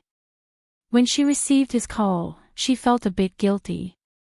What's the hurry? It's so late. Li Xiqing sounded a bit reproachful, but there was more pity in his words. Su Qianxi felt even more guilty and said, one of my close friends broke up in love. I am going to comfort her. After all, she is good to me, okay? Come back early. Li Xiqing did not ask more and hung up. He casually pulled over a robe and put it on, then walked into the study. In the study, there were hundreds of urgent emails that he needed to deal with. He turned on the computer and dealt with business in an orderly manner. It was past 10 p.m., and Su Qianxi was still not back. It had been more than 2 hours since she went out. He dialed another number, but it did not go through this time. On the second call, Su Qianxi picked up the phone. She sounded a bit breathless. Hello. Where are you? I will pick you up. It was very late. Li Xiqing got up and was going to the bedroom to find clothes to change into. Su Qianxi quickly responded, it's okay. I will go back in a bit. Aw. She let out a scream, sounding a bit frightened. Li Xiqing vaguely felt something was wrong and asked, what's wrong? Nothing. My friend is drunk. I will go home after I take her home. Don't wait for me. You go to sleep first. I will pick you up. Give me the address. No need, I'll be quick. All right. Li Xiqing did not insist, but he still changed his clothes in case of an emergency. After changing, he went to the study again to deal with the unfinished work. He opened his mailbox, and a new email came in at the same time. The title was eye-catching. Mrs. Li's night meeting with her boyfriend. Mr. Li, are you cuckolded? His face suddenly darkening, Li Xiqing clicked on it and saw a small forest at first glance. Just in front of the bushes, Su Qianxi got out of a taxi, still wearing the clothes she had worn today, carrying a small bag. In the second photo, Su Qianxi was walking into a community, and this community, it was where Louis Han lived. There was a fire in Li Xiqing's heart. He tightened his grip on the mouse, his veins bulging. Pulling it down, she climbed the stairs. Then, Louis Han opened the door for her. He fell into her arms, and she helped him into the house. Classmate. Has he fallen out of love? Drunk? He thought that the so-called classmate was a girl. Chapter 270. When she was on the phone, she gasped abnormally and exclaimed. When he did that to her, he suddenly became furious and waved his hand. The computer screen fell to the ground, making a crisp sound. Su Qianxi. Su Qianxi went to his house and rang the doorbell, but no one answered the door. Then she searched all the places he might have gone but did not find Louis Han. Finally, she went back to his house. After pressing the doorbell twice, the door opened. As soon as the door opened, Su Qianxi smelled a strong smell of alcohol. She did not expect that Louis Han was still drinking like crazy when he was injured like this. When Louis Han saw her, he chuckled. Qianqian, it's actually Qianqian. Why are you here? Louis Han hit her with a drink, and Su Qianxi avoided it in disgust. However, the next second, Louis Han's body had fallen. She hurried to hold him and found that his body was shockingly hot at the moment. Su Qianxi was shocked and exclaimed, "Do you want to die? Let's go, I'll take you to the hospital." Louis Han did not give up. Leaning on her shoulder, he took a greedy breath and said drunkenly, "No, I don't want to go to the hospital. It's too depressing. I feel like I can die there." Su Qianxi did not notice his strangeness. Hearing what he said, she was a bit angry. "Do you want to die? You are already injured and have a fever. Instead of resting, you are still drinking." Su Qianxi wanted to slap him, but no matter how she dragged him, he was holding the door handle tightly and could not move. She had to help him in. Closing the door, Su Qianxi rummaged through his room but could not find any cold medicine or antipyretics. Instead, she found a bottle of alcohol. She dipped a towel in the alcohol and wiped his face. It was horribly hot. Su Qianxi was a bit panicked and picked up her phone to call an ambulance. However, when she just picked up the phone, Louis Han suddenly grabbed her hand. Su Qianxi was startled and her phone fell to the ground. "Qianqian, why didn't you wait for me?" Louis Han was very drunk. Seeing Su Qianxi in front of him, his eyes were blurry and his wounds were aching. He smiled and said, "Why didn't you wait for me? Is that man really that good? Li Xiqing, is he really that good?" Su Qianxi took his hand away. Although he was unconscious, he was very strong. Her phone rang at her feet. She glanced at it and saw the word "husband" flashing. She wanted to bend down to pick up the phone, but Louis Han wouldn't let go. He could only use his foot to hook the phone. When he finally hooked it, the phone had already stopped ringing. Louis Han grabbed her hand and did not let go.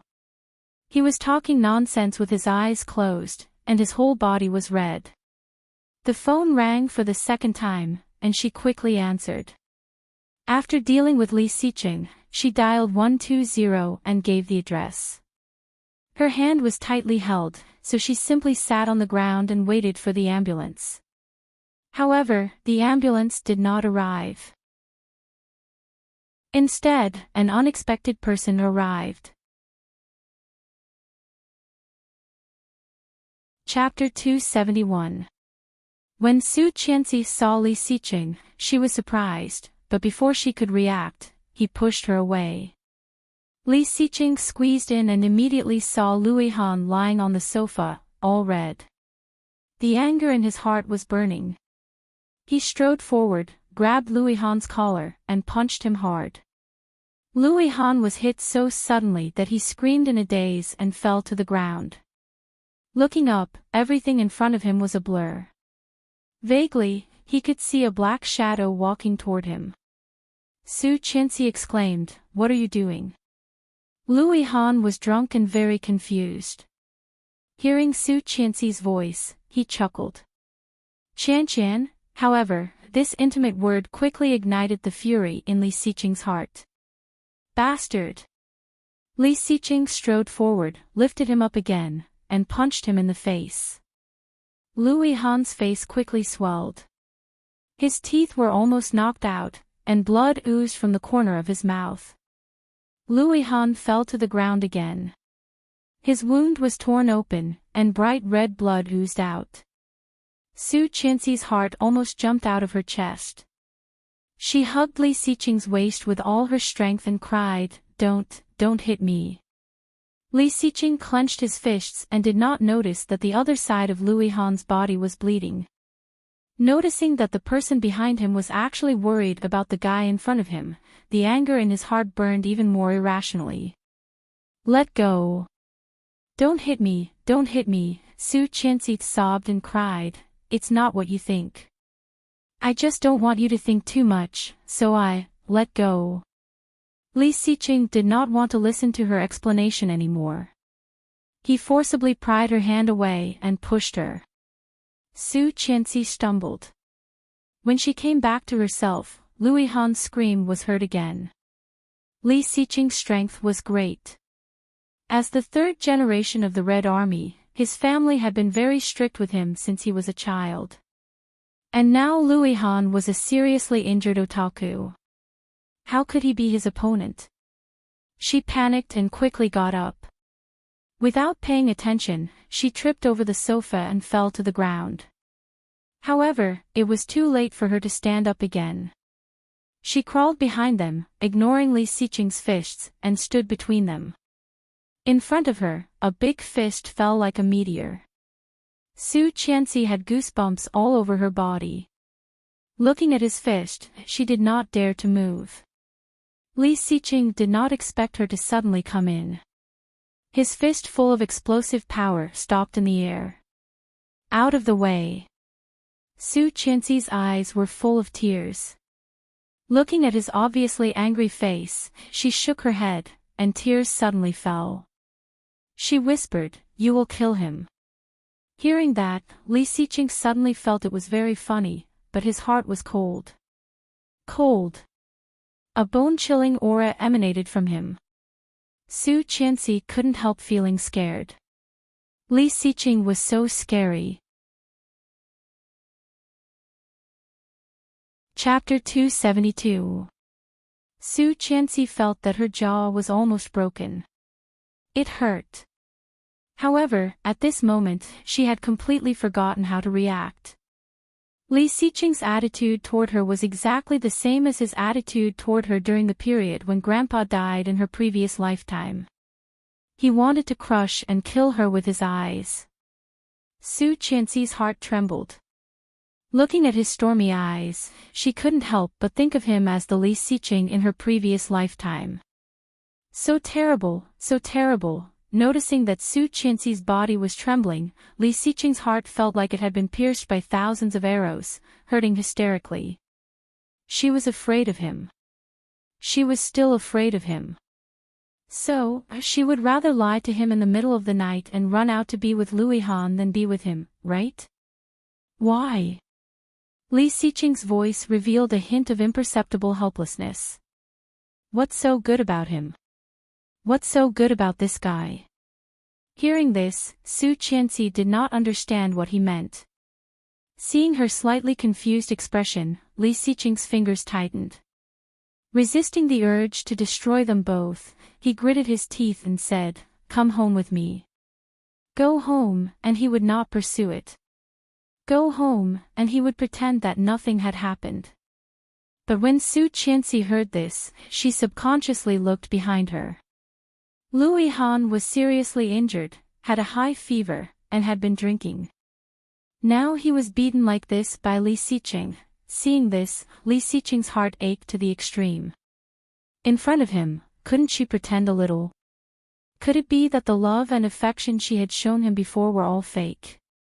Or, did she like both of them and want both of them? Overwhelmed by anger, Li Xiqing's rationality was gone. Reaching out, he pulled her up from the ground and growled, "Let's go." Su Qianxi exclaimed and struggled to shout, "Wait a minute, Han is injured and has a fever." Li Xiqing squeezed her hand tighter. What should he do? He really wanted to strangle Louis Han so that she could completely focus on him, right? However, he could not. Louis Han deserved to die, but she would hate him. Resisting the urge to destroy him, he picked her up and walked to the door without saying a word. "Wait, Mr. Li!" Su Qianxi exclaimed, subconsciously calling him by his nickname. He wanted to crush her in his arms. Walking faster, he quickly carried her downstairs. Su Qianxi panicked and was scared. She yelled, "If this goes on, he will die. In order to save me." "Shut up." He shoved her into the passenger seat, locked the door, and sat in the driver's seat. "Li Xiqing." Su Qianxi roared. "What did you call me?" Li Xiqing finally couldn't take it anymore. He suddenly approached her and pressed her shoulder hard against the back of the chair, gritting his teeth. Her name was Louis Han, and she always called him intimately, Han. As for him, he would always be Mr. Li, who was so unfamiliar with him that he felt cold. Such a difference, such treatment, the importance of their status was obvious. But why? He was clearly her husband. Before Su Qianxi had time to speak, she heard his gloomy words. "It seems that you have not figured out who I am to you." Chapter 273. Su Qianxi exclaimed and subconsciously covered her body. However, there was a huge gap between the strength of a man and a woman. Su Qianxi's hand was pressed down, and Li Xiqing had already pressed her firmly against the back of the chair. Hot kisses covered the sky and the earth. Li Xiqing's strength was amazing, and he was so angry that he wanted to burn her instantly. Su Qianxi panicked and subconsciously wanted to resist. However, the more she wanted to break free, the more Li Xiqing wanted to press her down. Holding her down, Li Xiqing's movements became more and more fierce, wild, and uncontrollable. The angry kiss deepened, and a faint taste of blood flowed between his teeth. She could not tell if it was hers or his. He pressed her hard, as if he wanted to crush her to death and destroy her. Su Qianxi was terrified. She had never seen Li Xiqing like this. He was bad-tempered. She had seen him angry, she had seen him grieve. When he yelled at her, gave her a cold face, and said mean things to her, she could run away and stay away. But why was he like this? Su Qianxi did not know what to do. Her bones were almost broken by him. It hurt a lot. But it was not even 1/10,000th of the pain in her heart. With tears running down her face, Su Qianxi's resistance became smaller and smaller, and she began to cry. Li Xiqing let go of her and sneered, "You don't want to." Ha! His voice was filled with disdain and sarcasm. His cold tone was like a sharp blade that pierced through her. Here it comes again, the Mr. Li in her memory. Sadness quickly intertwined in her heart. Su Qianxi burst into tears. No, she did not want to see Li Xiqing like this. She did not want to see Mr. Li like this. It was too horrible. Hearing that, the coldness in Li Xiqing's eyes was comparable to the winter snow. He picked her up, pushed his thigh between her legs, and forced her body up. Pinching her face with his big hand, he gritted his teeth and growled, "Don't what?" Su Qianxi stopped crying, gritting her teeth and shaking her head. "You don't want me. Am I right?" His voice was full of helplessness. "You don't want me, but you can accommodate another man." His voice was getting lower and lower. Su Qianxi's eyes widened. Looking at him, her heart became more and more empty. His voice was very low and distant. "Don't you think it's too cruel, Su Qianxi?" The large hand didn't stop. A pair of cold, deep, and serene eyes locked onto her, like the stars in the pitch-black night sky, vast and beautiful. But it was indescribably far away. She was scared and wanted to escape, but he was faster. He pinned her down and restrained her hand. Su Qianxi looked at him, horrified. "Are you crazy? We are on the side of the road." Ah! Su Qianxi could not escape and was not prepared at all. Li Xiqing felt a little uncomfortable and lowered the chair. Seeing her painful look, he was relieved. So, they didn't, however. Su Qianxi struggled even more and yelled, "No, it hurts. Get out." Realizing that nothing had happened between her and Lu Yihan, Li Xiqing was relieved and whispered, "Relax." Feeling wronged, Su Qianxi cried, "Li Xiqing, you pervert." Chapter 274. Su Qianxi shivered and hugged him tightly, whispering, "Someone is coming. Hide." Ah, he did not care. Holding her but, he sped up. "You are crazy. Someone, The voice behind the car was getting closer and closer, and a girl's voice came. "He is also a poor guy. I heard that he was injured. The fever was because the wound was infected. It was already dangerous, and he was beaten up." Ha ha ha. Beaten up. Isn't it? But he deserved it. He drank so much. Fortunately, there is a girl to take care of him. They must have had a fight. The man seemed to hate the girl, and the girl stuck to him, but the clothes that the girl is wearing are so nice. They are all luxury goods. Ah, her skin is so white, and she looked so good in red. The two girls didn't notice anything strange when they passed by the black Maybach that was moving steadily. Under the narrow dark seat, Su Qianxi was obviously relieved. Louis Han lived in 203. Listening to the person they were talking about, it should be Louis Han. Thank God, they finally offended him. However, the girl in red they were talking about sounded like that girl.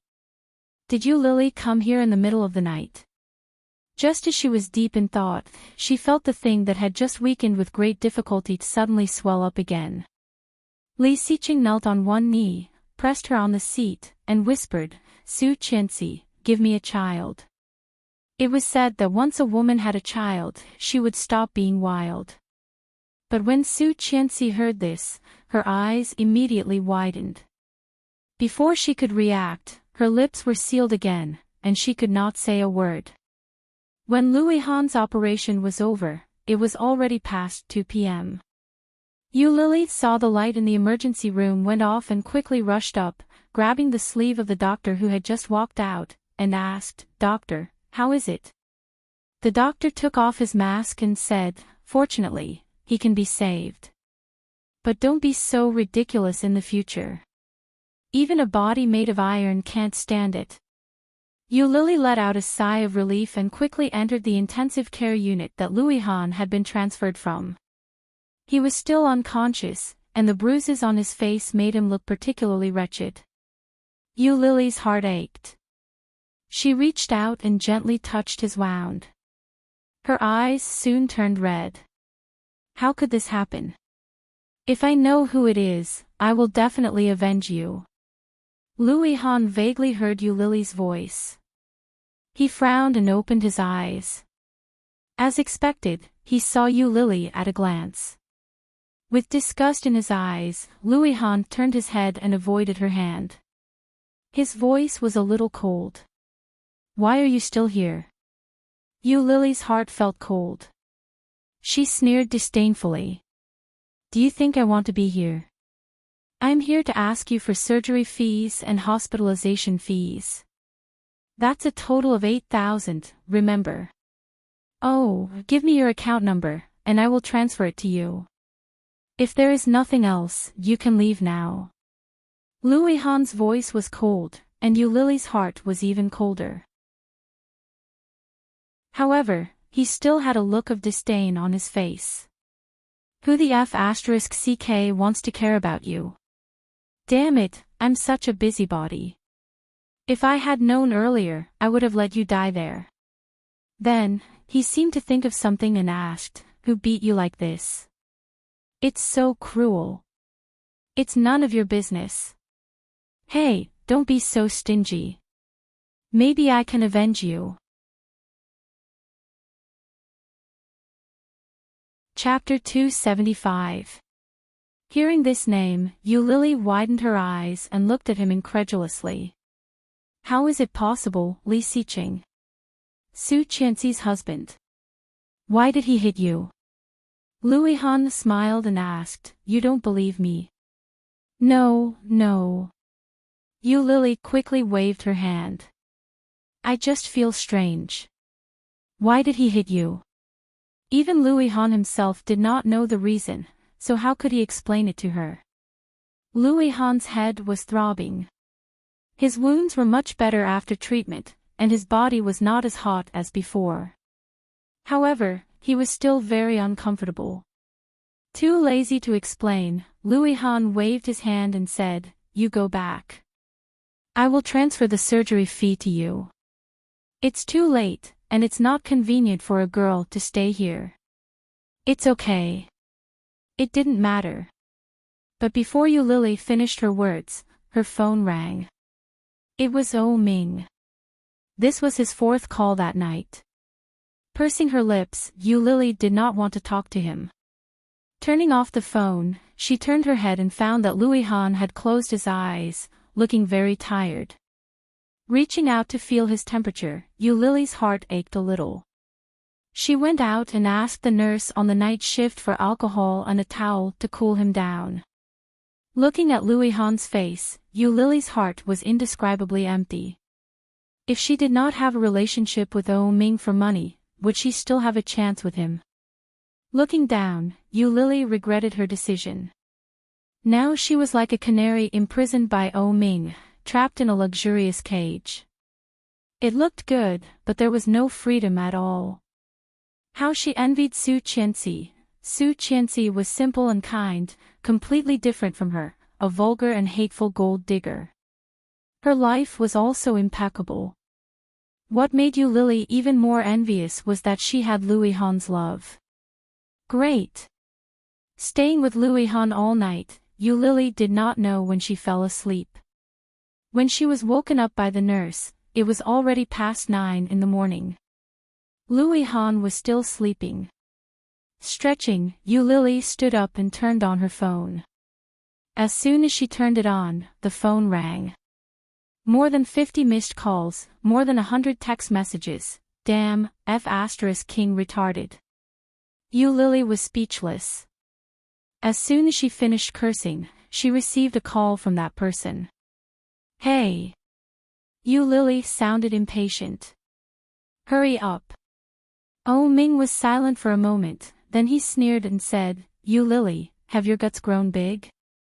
How dare you turn off your phone? What's wrong with turning off my phone? Who doesn't need to sleep? Lily said matter-of-factly. Where are you going to sleep? Who are you sleeping with? Please, Mr. O, I'm not your girlfriend.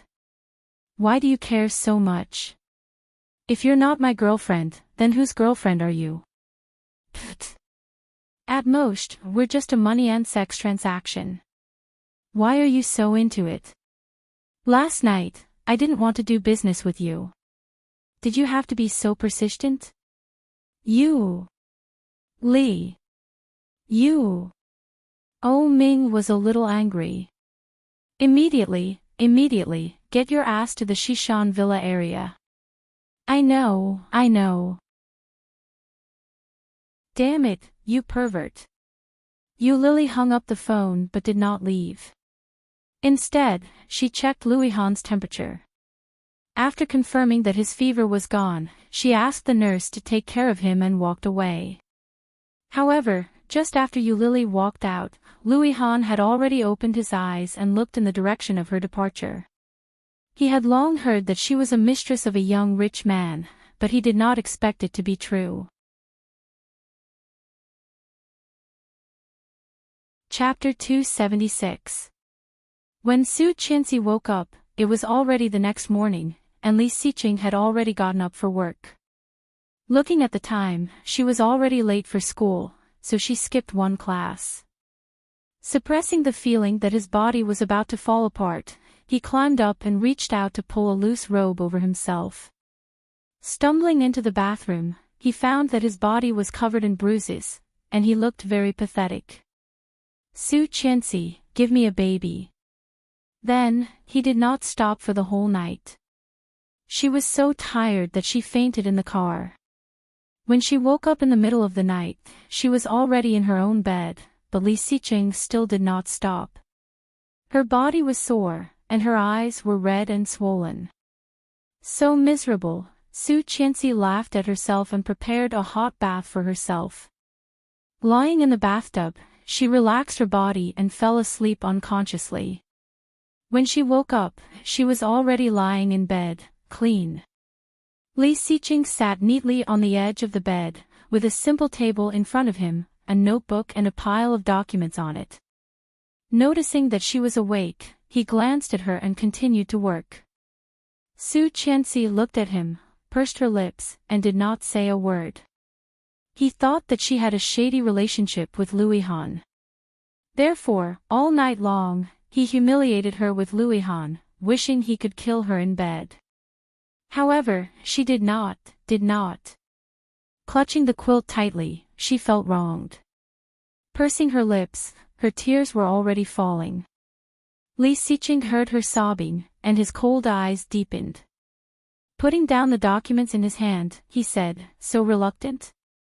Su Qianxi's heart felt like it was being squeezed by a big hand, suffocating. Shaking her head again and again, she sniffed and wanted to speak, but her throat was so choked that she could not speak. Li Xiqing turned around and half bent over her. Su Qianxi was startled, holding the quilt and stepping back, her red and swollen eyes wide. He still wanted to do it. However, Li Xiqing did not move next, looking at her with his deep cold eyes, and did not speak. Su Qianxi's heart was pounding. Looking at him, she said first, "Louis Han and I are just friends. There is nothing between us. So, don't mind it, don't be angry."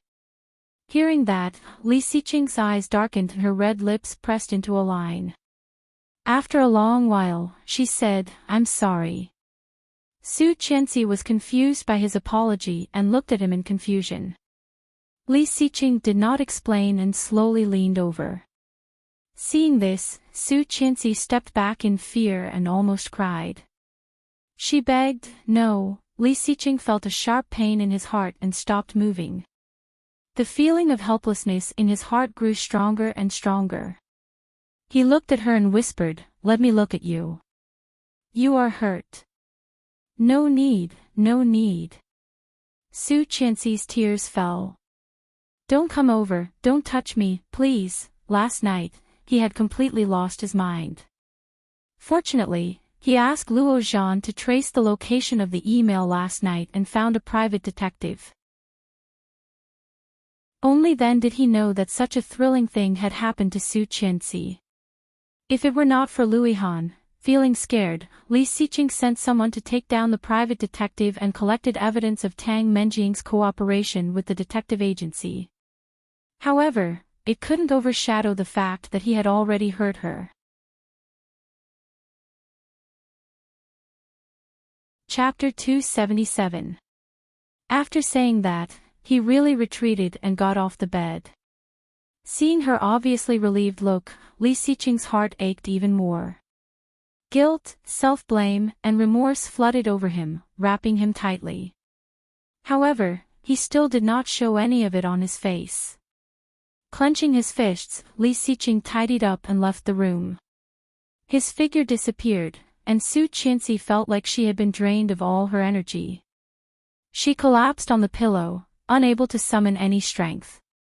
For the next 2 days, Su Qianxi slept in the guest bedroom. She did not go to school. After Nanny Rong reported her situation to the old house, Qin Shuhua came to visit her once. Grandpa Li called Li Xiqing and scolded him, while Li Xiqing's father silently sent a bunch of gifts to express his apology. For the next 2 days, Li Xiqing did not go home but stayed up all night at the company. Everyone in the company was forced to work overtime under the pressure of their boss. As the boss at the top of the company pyramid, his mind was busy, but his heart was nowhere to be seen. He thought that not seeing her would stop his heart from aching and feeling guilty. However, the more he could not see her, the more empty he felt. This time, he was wrong. After working overtime until 9 p.m., Li Xiqing got a call from O Ming. O Ming sounded a bit depressed. "Mr. Li, come out for a drink." "Okay." It was rare for Li Xiqing to agree so readily. When O Ming arrived at the destination, he was extremely surprised to see him. Holding a glass of whiskey in his hand, Li Xiqing raised an eyebrow when he saw O Ming. "You are late." "Tisk, tsk, tsk." O Ming looked like he had seen a ghost. "Usually, you are the one who is late. Every time, I have to persuade you to come out with me. What's wrong today? Are you in a bad mood?" Li Xiqing pursed his lips and did not speak, taking a sip of the strong liquor in his hand. Seeing him like this, O Ming knew what was going on. He sighed and said, "We are all in the same boat." Taking the glass from the waiter, O Ming took a sip and sighed. "What's wrong with you? Your wife won't let you sleep with her again." Li Xiqing glared at him and drank the rest of the wine. He smiled bitterly and said, "I raped her." O Ming spat out a mouthful of wine. His eyes widened as if he had seen a ghost. He blurted out, F***ck. Are you serious? You're committing a crime against the law. Li Siqing did not speak and poured himself another glass. That's true, you brat. F***ck, didn't you say that you're not a vile person? Didn't you say that you don't do things that violate morals and ethics? Although she's your wife, this is too much. Oh Ming's face was full of anger. For someone like him, he never needed to be forceful. He had plenty of ways to make women obediently stick to him. Li Siqing pursed his lips tighter and took a big gulp of liquor. In the blink of an eye, another glass was gone, and his red lips were red. Seeing this, Oh Ming was secretly shocked. He reached out and snatched the wine glass from his hand. He shouted, "How much wine have you drunk? Stop drinking." Li Siqing was a little tipsy. Hearing Oh Ming's words, he was a little dazed and asked, "What should I do?" "She is afraid of me." "Nonsense." Oh Ming wanted to give him a big eye roll. "You raped her. It would be strange if she is not afraid of you. That's not the reason. She was afraid of him. She had always been afraid of him." Chapter 278. From their marriage until now, there had never been a time when he was not afraid. Was he really that scary? Li Siqing was somewhat puzzled, reaching for the glass in Oh Ming's hand. Unable to grab it, he simply picked up the bottle and drank it. Oh Ming then found that the liquid in the bottle had already been reduced by more than half. Startled, she quickly grabbed the wine bottle from his hand and pressed him down on the sofa. "Waiter, take the wine away. If he continued to drink like this, he would die. This guy had a stomach problem, and sooner or later he would go to the hospital." Oh Ming somewhat regretted asking him out for a drink.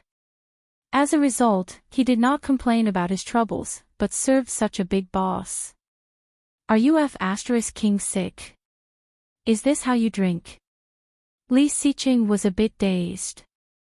Before Oh Ming came, he had drunk half a bottle alone. However, his consciousness was very clear. There was no more wine, so he would not drink.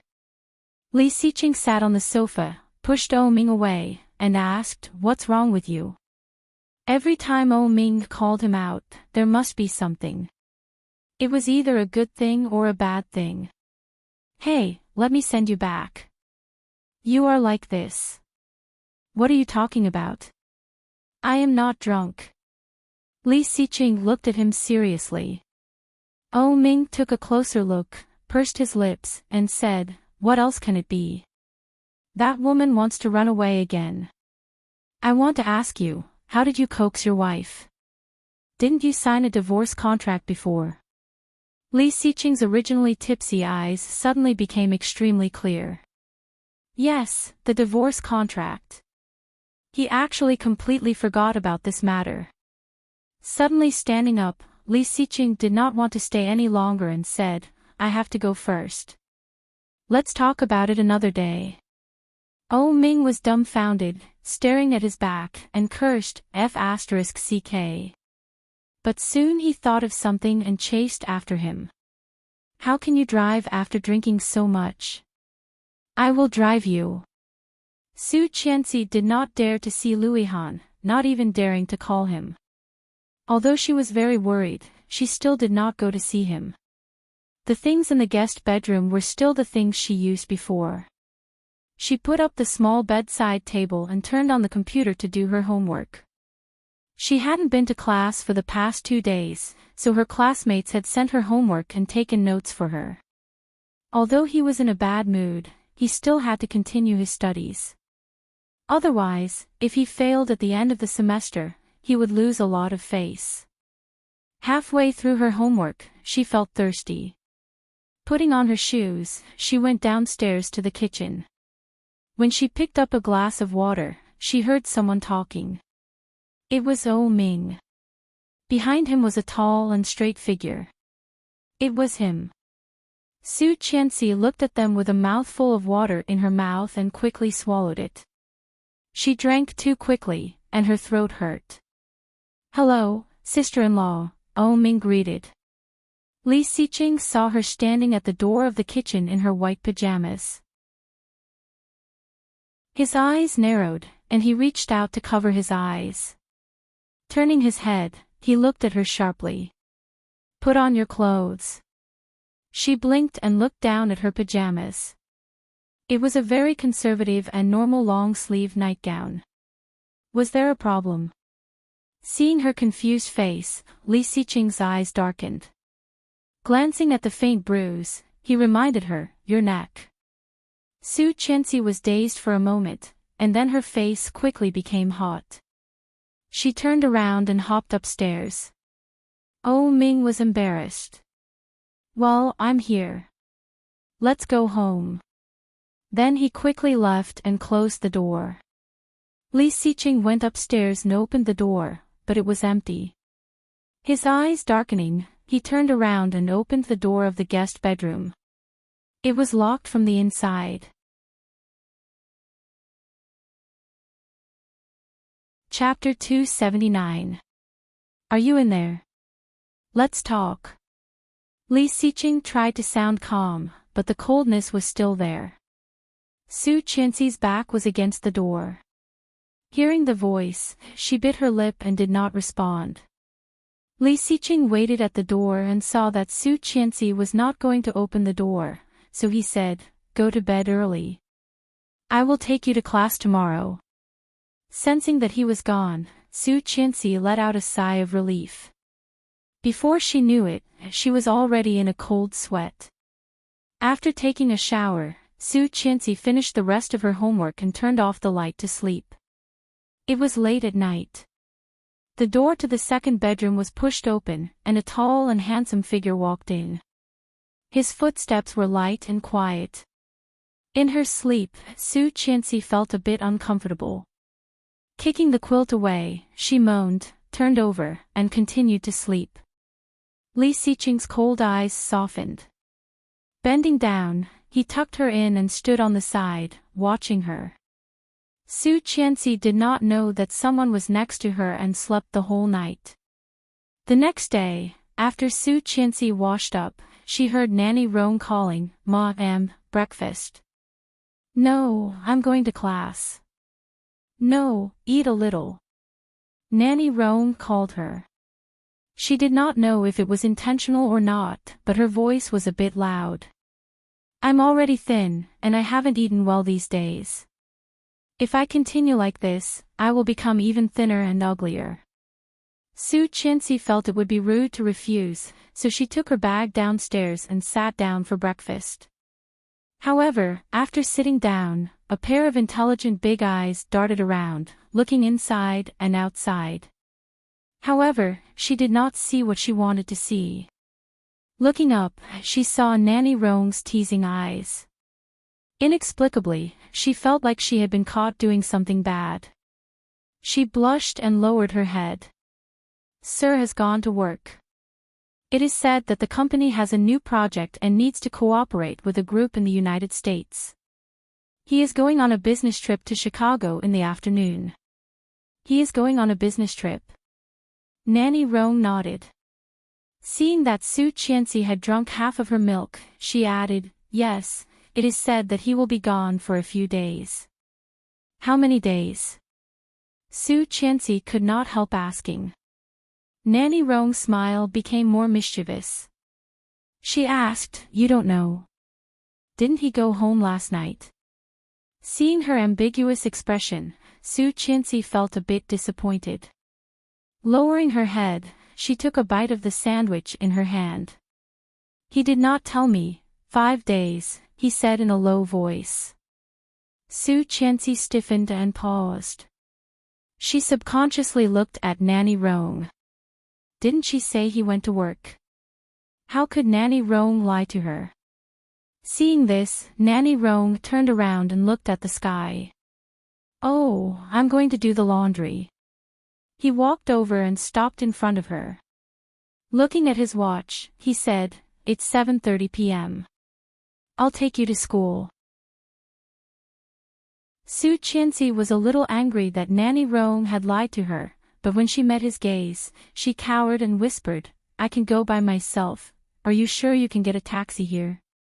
This was a villa area, and very few taxis would come here. If he forced himself to wait for the bus, he would definitely be late.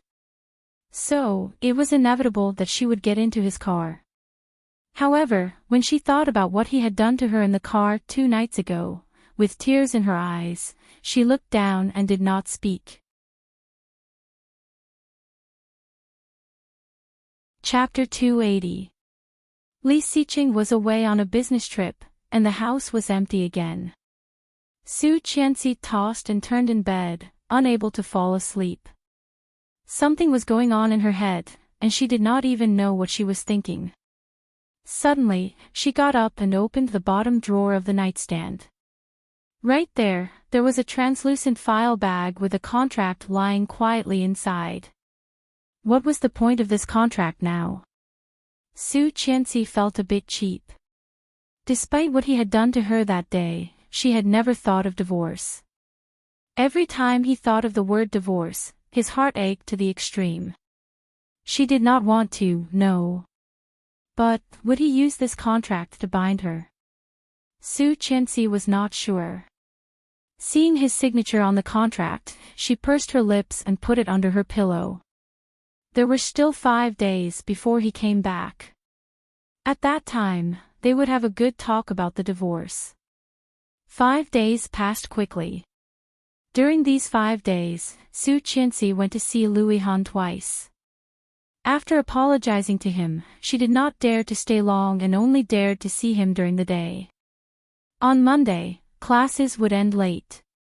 Su Qianxi walked out of the school gate and saw Li Xiqing's black Maybach instead of Yang's car. Seeing this car, Su Qianxi paused. It was him. Seeing that she did not dare to approach him, Li Xiqing leaned back in his chair in frustration and stuffed the gift he had picked out a long time ago under the chair. Su Qianxi, your husband is here. That car is so cool, a female classmate reminded her. Su Qianxi smiled and pretended not to see or hear anything. She walked to the side of the road with the girl and hailed a taxi. They got in the car and drove in the direction of home. Su Qianxi glanced in the rearview mirror and found that the black Maybach was long gone. Feeling a bit disappointed, she let out a sigh of relief and played with the strap of her backpack. When she got home, she found that Li Xiqing was already there. The car was parked in the front yard. Standing at the door with her backpack, Su Qianxi looked at the door, not knowing if she should go in or not. Nanny Rong was putting away clothes. Seeing Su Qianxi standing there, she asked, what's wrong? Su Qianxi shook her head. Seeing her confused look, Nanny Rong said in a mischievous tone, Sir, you're back. You must have missed something, right? Go in and eat first. She didn't, Su Qianxi pouted and walked in. Li Xiqing was not in the living room.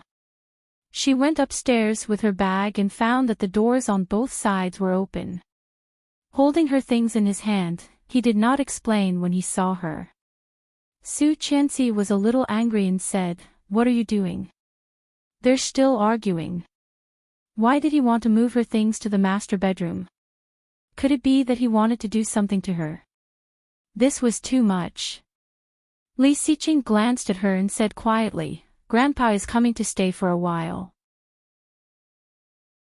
Therefore, he had to make room for his grandfather so that he could move in. Isn't there a guest room? There were more than a dozen empty rooms in a row, and no one was staying in them. Why did they have to clean up her room? Grandpa asked me to stay in the second bedroom. As his grandson, I can't say no, Li Xiqing looked at her and said seriously. Chapter 281. He glanced at her and said matter-of-factly, Do you want Grandpa to know that we don't get along?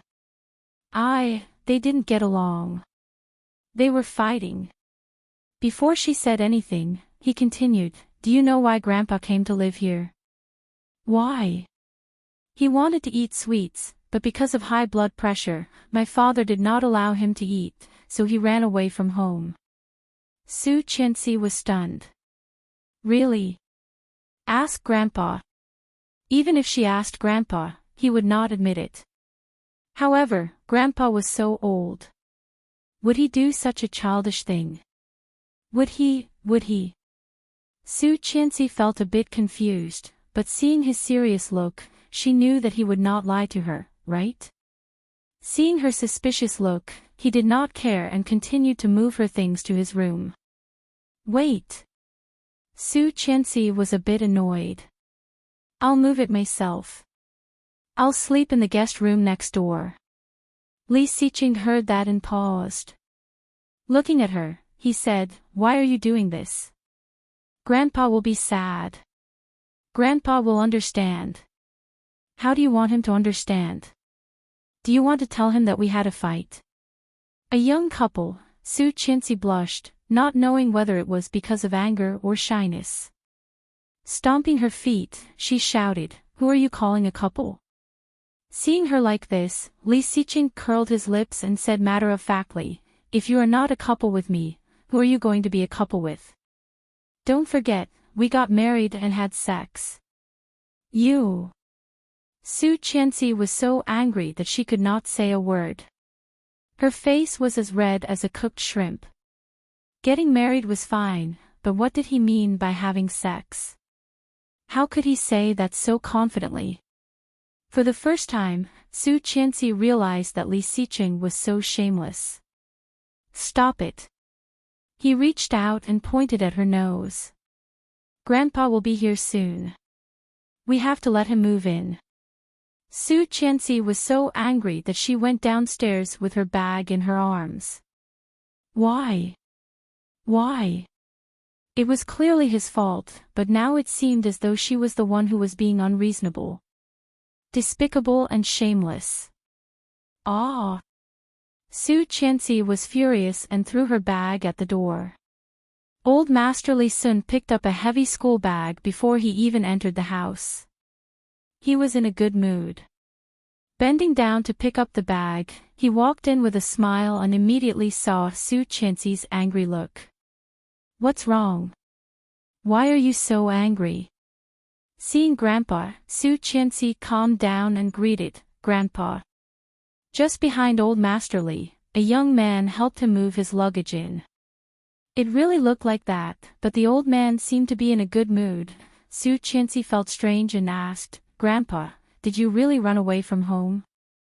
Hearing this, Old Master Li looked confused. "Did I run away from home?" Su Qianxi blinked. When she was about to ask something, she heard the low and mellow voice behind her. Because he was pissed off by his son, he came to find comfort from his grandson. "Grandpa, this is considered running away from home."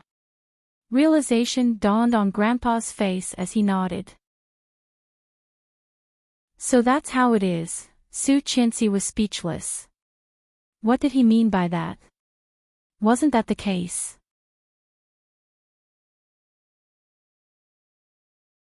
Chapter 282.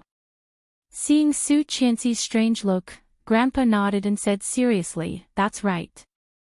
Then he looked at the ceiling with a lonely expression and said, "My son is unfilial, so I have to rely on my grandson." "Granddaughter-in-law, you don't mind, right?" Su Qianxi quickly waved her hand. "No, of course not. But Grandpa, don't eat candy too often. It's really bad for your health. I'm doing this for your own good." "Candy." The fake expression on Captain Li's face cracked as he looked at Li Xiqing. Li Xiqing had already looked away and said, "Let's eat." Nanny Rome couldn't help laughing. She put food in their bowls and went upstairs to clean up the room for Captain Li. After tidying up the room inside and out, the last procedure was to change the sheets and quilts. However, when Nanny Rome picked up the pillow, she saw a translucent file under it. "Divorce contract," she sighed. This was not the first time Nanny Roan had seen this. However, what were they doing with it? If Captain Leach saw it, it would not be appropriate. Thinking about it, Nanny Roan put it back in the last drawer and locked it with the key. After dinner, Li Xiqing took a shower and went to work in the study, while Su Qianxi was doing her homework in the living room. Captain Li was watching a legal program in the living room. He glanced at Su Qianxi from time to time and then upstairs quietly. After finishing her homework, Su Qianxi said goodbye to Captain Li and went upstairs. Grandpa nodded with a smile. However, when she turned around and went upstairs, he immediately sent a message to his dear baby grandson. Li Xiqing glanced at his phone. About 2 minutes later, he stood up from the computer table and walked to the master bedroom. Su Qianxi stood on her tiptoes to look for her clothes. Nanny Roan liked to put her underwear on the top, saying it was away from the floor and clean. However, this was Li Xiqing's room. Why did she put it on the top? It was too hard to reach. Su Qianxi held her breath and blushed. She pushed the underwear deeper and deeper into the bed until her fingertips could not reach it. But suddenly, there was a shadow behind her. She felt a warmth behind her, and a big hand grabbed a bra and handed it to her. Seeing this big hand, Su Qianxi was dazed. Then, her face turned red, and she snatched the underwear away.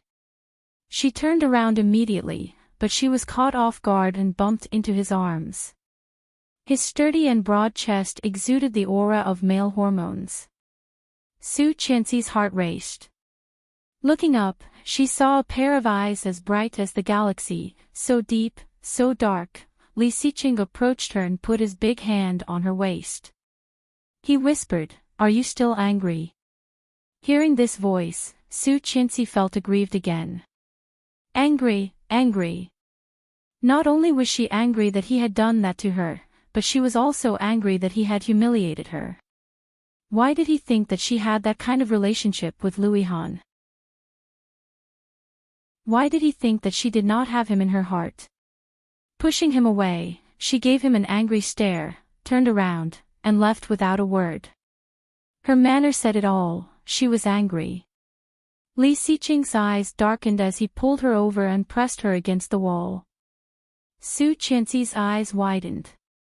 However, before she said anything, she saw someone standing in the doorway. Captain Li was afraid that they would fight, so he came in to see. However, when he came in, he saw Li Xiqing pressing Su Qianxi against the wall, and she was holding underwear.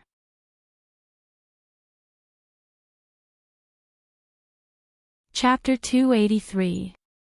Old Master Li hurried out of the room and thoughtfully closed the door behind him. Su Qianxi's blush quickly spread to her neck and the tips of her ears. She was so embarrassed that she almost wanted to find a hole to hide in. Ah! Su Qianxi turned her head and covered her face. Why did Grandpa come in? So embarrassing, so embarrassing. However, Su Qianxi was so embarrassed that she wanted to die, and the man in front of her chuckled. She was ashamed and annoyed, growling, "What are you laughing at? Get out of my way." He did not let her. Pressing her against the wall with his thigh, he whispered, "Grandpa asked us to continue and listen to the elders." Then he moved closer to her. Su Qianxi's eyes widened, and she subconsciously raised her hand, trying to push his face away. However, she completely forgot that she was still holding her underwear in her hand. She put her hand on his face. He looked down and then narrowed his eyes. Feeling the softness on his lips, he opened his mouth and gently bit it. His eyes were wild and dangerous. Su Qianxi felt like she was struck by lightning. Her first reaction was to think of how he bit her, and she couldn't help clamping her legs. Lecherous. Feeling that he was approaching her, Su Qianxi's head buzzed, her heart raced, and her breathing became rapid. But soon, she tilted her head and pushed him away. She ran into the bathroom and slammed the door. Locking the bathroom door as fast as she could, Su Qianxi saw the little woman in the mirror blushing. It's really spring. Rippling, what the hell, shouldn't they be in a cold war? Why did they almost kiss again? Su Qianxi was so embarrassed that she pinched herself and cursed, "You are so useless. Ah, so embarrassing." He stood there, smiling more and more. Pinching the underwear she dropped when she ran away, he looked at the pajamas she put on the bed and raised an eyebrow. It seemed that he could bring her clothes. But just as he picked it up, he heard the bathroom door open. She walked over with a blush, grabbed the clothes from his hand, and ran away as fast as she could, as if she was afraid that he would eat her up. Li Xiqing curled his lips and reminded, underwear. Su Qianxi was so ashamed that she almost wanted to dig into the ground. She roared, "No. Oh, it's okay if you don't wear it, I don't mind." She felt her legs were numb. Lowering her head, she decided to ignore him and went into the bathroom. Li Xiqing was in a great mood.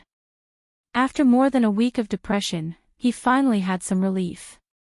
It seemed that letting Grandpa stay here for a while was the right decision. Next, it was time to prepare for another matter. With a sharp look in his eyes, he opened the door and entered the study. When she came out of the shower and found that he was not there, she relaxed. She put on her underwear and went to talk to her grandfather for a while before returning to her room and falling asleep comfortably. However, in the middle of the night, Su Qianxi was woken up, which was rare. She opened her eyes and found herself firmly imprisoned in his arms. She moved and found that he was breathing evenly, sleeping soundly. However, his hand was pressed on her chest, and she could clearly feel the warmth from his palm. Gritting her teeth, Su Qianxi lifted his hand, trying to move it away. But the next second, his hand fell again and rested on her butt. Su Qianxi shivered and blushed. Twisting uncomfortably, she pushed him away and whispered, "Get out of my way. Don't hug me." However, he was asleep, so how could he hear what she said? She moved away, unconsciously, not knowing if it was intentional or not. Wan Lily thought, "Mr. Li, I did not expect you to be like this."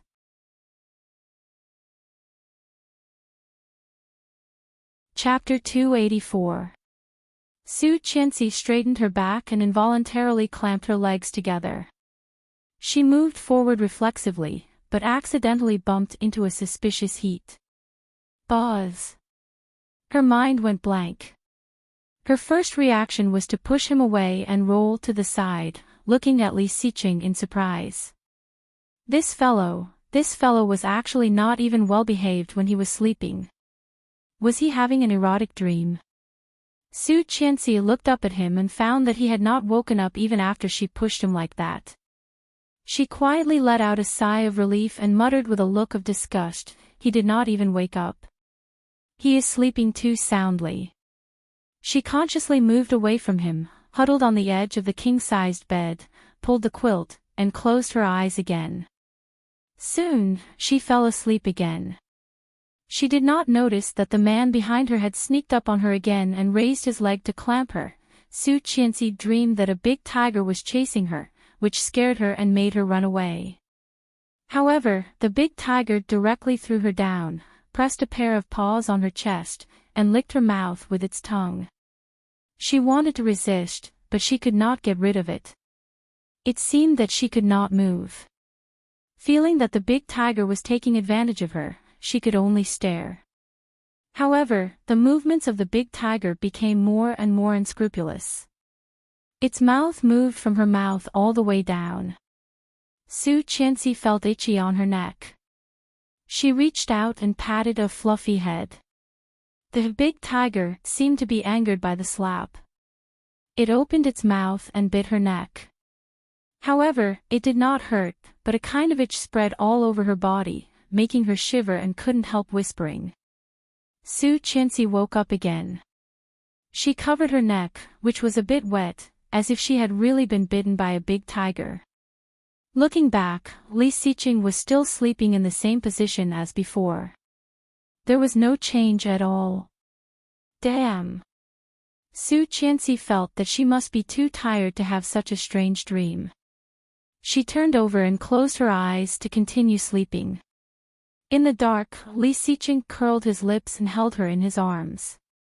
They slept until the next morning. When she woke up, he was already gone. Going to the bathroom, she saw a strawberry in the mirror where she had been bitten by the tiger last night.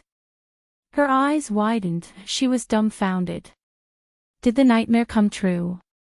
Was she really bitten by a tiger? But, wasn't this a dream? Blinking, she suddenly came back to herself. Gritting her teeth, she cursed, asshole. He actually took advantage of her while she was asleep. She squeezed the toothpaste and brushed hard. Then she covered the mark on her neck with concealer before she changed her clothes and went downstairs. Captain Li was sitting at the table, reading the newspaper and eating breakfast. Seeing Su Qianxi coming down, he teased, "You're awake." Su Qianxi washed her hands and sat down. She took a sip of the milk that Nanny Rong had prepared. That kid went out early in the morning. Sigh, I really don't know why he earns so much money. Look at him, he looks like he didn't sleep well. How pitiful.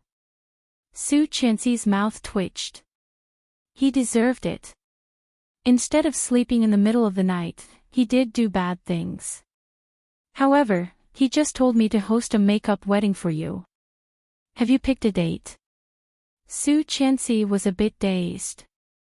Makeup wedding. Yeah, that kid looks pretty happy. Why would a grown man like him want these vanity things? He used to hate this kind of extravagant occasion the most. Every time he attended, it was like asking for his life. Now, he actually has to organize it himself. Wan Lily, Captain Li, does your grandson know you're so gossipy? Chapter 285. As he spoke, he did not forget to look at Su Qianxi. Seeing her slightly shocked face, he immediately added fuel to the fire. I don't know what's wrong with me. I thought it was your idea. It turned out not to be. Su Qianxi nodded. Su Qianxi shook her head and couldn't help smiling. It turned out that he still remembered. She had thought that he just mentioned it casually and would forget about it later. Unexpectedly, he remembered it for so long. Su Qianxi smiled wider and wider. Catching a glimpse of Grandpa's teasing eyes, she blushed and lowered her head. After finishing her breakfast quickly, she left for school. After a day of classes, Su Qianxi picked up her cell phone and found 2 missed calls. It was from Papa Song. Su Qianxi called back and forth, and it was soon answered. Song Yifun's voice came through. Su Qianxi, are you free tonight? Yes. Are you back in China? It was not the first time Song Yifun had called Su Qianxi, nor was it the first time he had heard Papa. However, every time he heard it, he couldn't help but feel happy. With a smile, Song Yifun said, Yes, I'm back today. Your Uncle Xing is going to have hot pot at home, and he wants you to bring your husband. If you are free, you can come with us. Hearing that, Su Qianxi was a bit confused and said, I'm afraid that's not possible. Grandpa has been staying with us for a while, and we have to have dinner with him. I see. What a pity. Song Yifun's voice was full of pity. Your Uncle Xing bought a lot of ingredients, but it seems that they are going to be wasted. Then why don't you come with Uncle Xing to our house? It's cold now, and hot pot is perfect. I will ask Nanny Rong not to cook. Okay, I will call Ximing. They reached an agreement and quickly settled the matter. Captain Li had a good impression of Song Yifun and Ximing. Sitting in the living room, they had a good time talking. Li Xiqing had always been a man of few words. He would only say a few words at critical moments, and the rest of the time, he just listened quietly. Su Qianxi and Nanny Rong worked in the kitchen for more than half an hour before the ingredients were processed. The aroma of the soup spread far. "It's ready!"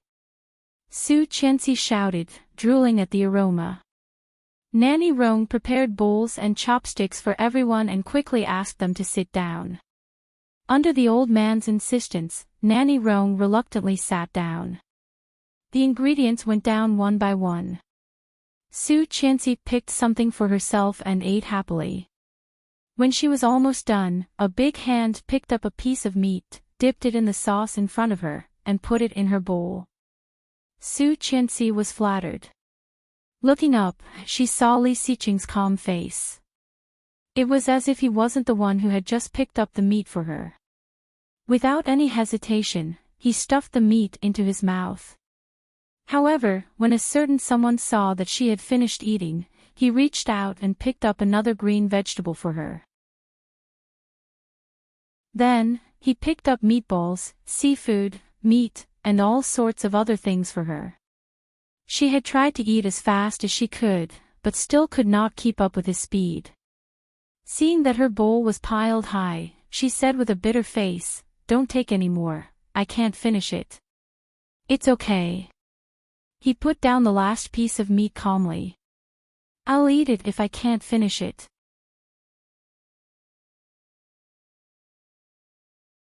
Chapter 286. Hearing Grandpa's words, everyone couldn't help laughing. Li Xiqing also curled his lips and picked up a piece of vegetable with his chopsticks. Putting it in Grandpa's bowl, he said, "Here you go." Grandpa was speechless. Su Qianxi chuckled and reached into the pot to get something for Grandpa. Grandpa snorted and tilted his head. No sincerity. Song Yifan and Xing Shiming laughed. The atmosphere was relaxed during the meal. Su Qianxi could not finish her food.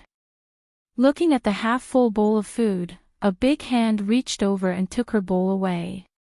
Holding the chopsticks, he began to eat slowly. His movements were elegant, but Su Qianxi blushed. That was what she had eaten before. How could this guy do that in front of so many people? The elders were also very sensible. They pretended not to see it and continued to chat happily. After the meal, Nanny Rong cleared the table and asked Su Qianxi, who was going to help, to cut the fruit. Su Qianxi sat down on the coffee table with the fruit platter and gave each of them a piece of fruit. Naturally, she sat down next to Li Xiqing. Song Yifan happily took it, looked at Li Xiqing, and asked, "Have you decided on the venue?" "Ireland." Li Xiqing's eyes softened as he glanced at Su Qianxi. Ireland, a country that did not allow divorce. In this country, there was a beautiful rule for marriage, which was the most beautiful vow he had ever heard: only death could separate us. Su Qianxi heard that and was a bit surprised. She asked, "Why?" "It's so far away." Li Xiqing's eyes darkened. With a smile, he simply said, "Beautiful." "Oh." Su Qianxi nodded. "But I want to go to Venice. It's even more beautiful there."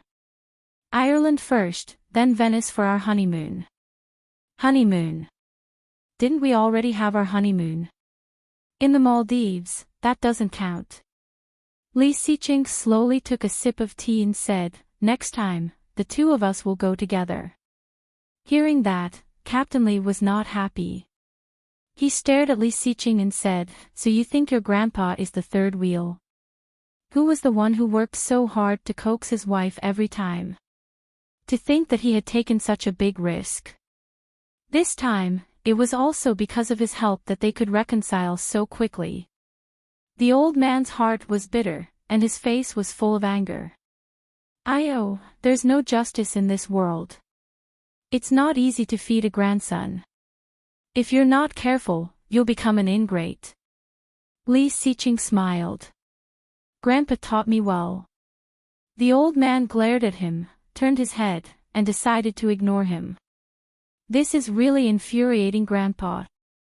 With a smile on her lips, she was overflowing with sweetness. What should she do? She felt so happy that she was about to fly. She had a cute grandfather, a father, and him. From the corner of his eye, Li Xiqing saw her lips curl up and her aura soften. It was rare for her to be approachable. Seeing their reaction, Xing Shiming was no longer worried. Seeing Xing Shiming looking at her and Li Xiqing, Su Qianxi blushed. Forcing down the smile on her face, she picked up the fork and handed it to him. Uncle Xing, have some fruit. Xing Shiming chuckled, took the fruit, and took a bite. Me too. His voice was cold, but Su Qianxi could hear the coquettishness in his voice. Wan Lily, Mr. Li, does your family know you're so coquettish on the inside?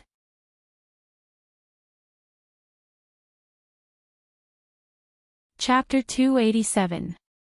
Su Qianxi pretended not to hear him, picked up the fork in front of her, and put a piece of apple in her mouth. After taking a bite, Su Qianxi felt a shadow leaning over. The fork in her hand shook, and the apple on it was bitten again. Su Qianxi blushed. Looking at Li Xiqing, who was chewing calmly, she said angrily, "Why didn't you take one for yourself?" He was trying to steal her food, biting the part she had just bitten.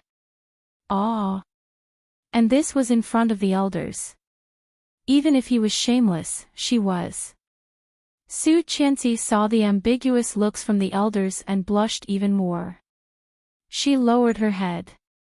Li Xiqing did not realize that at all and said matter-of-factly, "The one you took was sweeter." "Hey, Song, the two of us are still single. We can't take it anymore."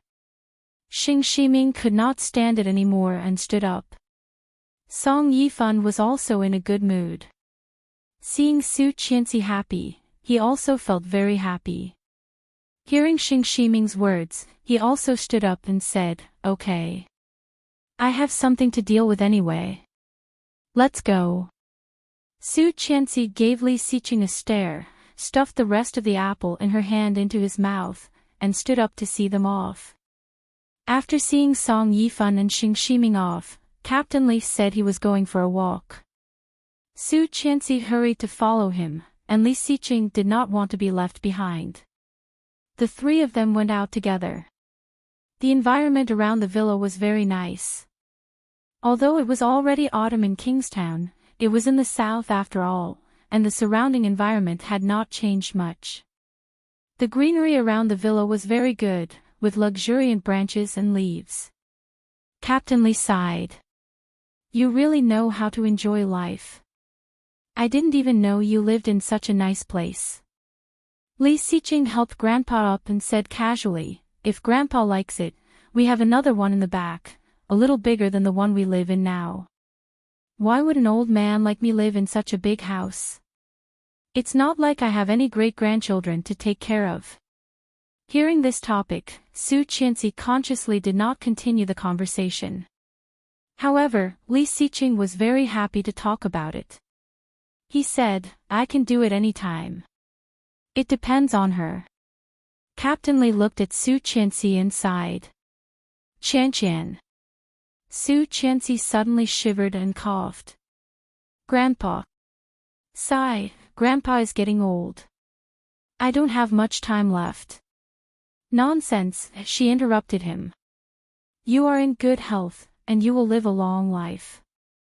In her previous lifetime, when she divorced Li Xiqing, Captain Li was also very healthy. If it were not for Tang Menjing, as if he hadn't heard what she said, Captain Li continued, "It would be great if I could see you give birth to a great-grandson for me. I could hug him and dote on him in my lifetime." Su Qianxi said weakly, "I'm still young. I haven't graduated from college yet." More importantly, she wasn't ready yet. Now everything she owned seemed to have been stolen by a thief. She did not feel safe at all. She was afraid that one day, when she woke up, she would find that this was just a dream. After waking up from the dream, without Li Xiqing, he became Mr. Li again. After waking up from her dream, she was still a murderer, facing the outcome that she was most afraid of. Holding Grandpa's arm, she slightly tightened her grip. Captain Li also realized that he was in too much of a hurry. He smiled and said, "No hurry. Let's talk about it when you are ready. Chanchan's happiness is the most important. Don't you think so, boy?"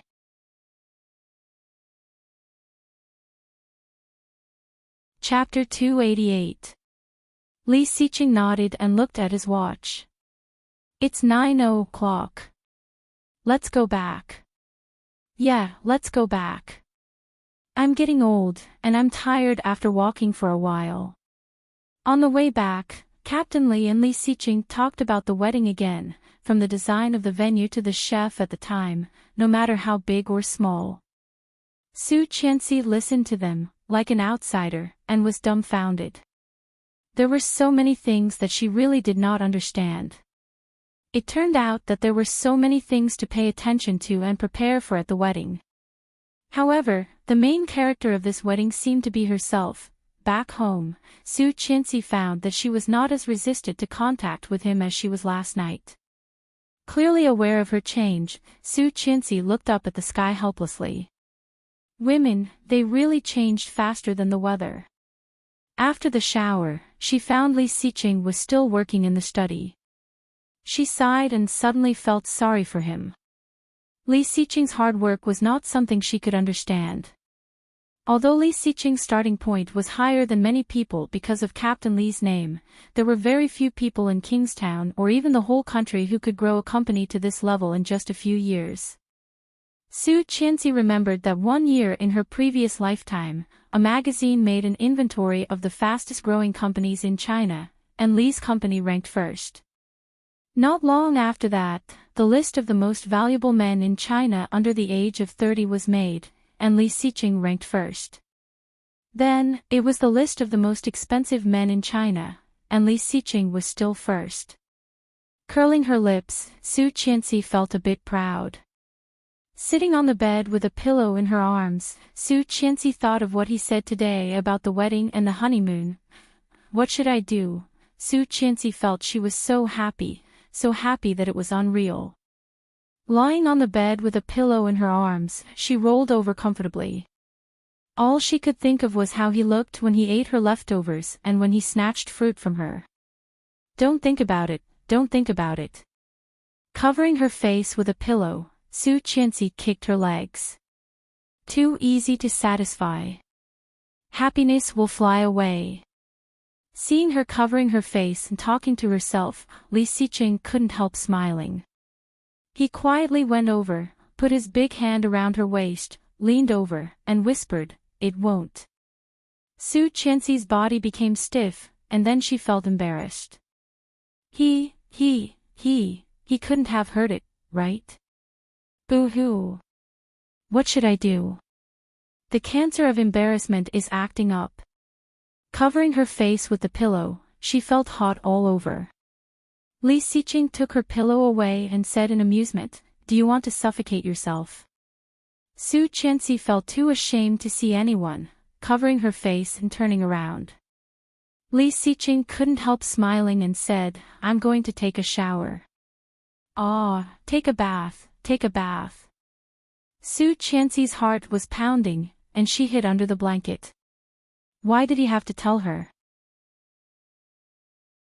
She would think a lot. She twisted in the quilt, closed her eyes, and forced herself to sleep. But why was she so excited? She was so excited that she couldn't sleep at all. Phew. I'm thirsty. She lifted the quilt, put on her shoes, and went downstairs to the kitchen. Drink water, drink water. After drinking 2 glasses of water, she felt thirsty.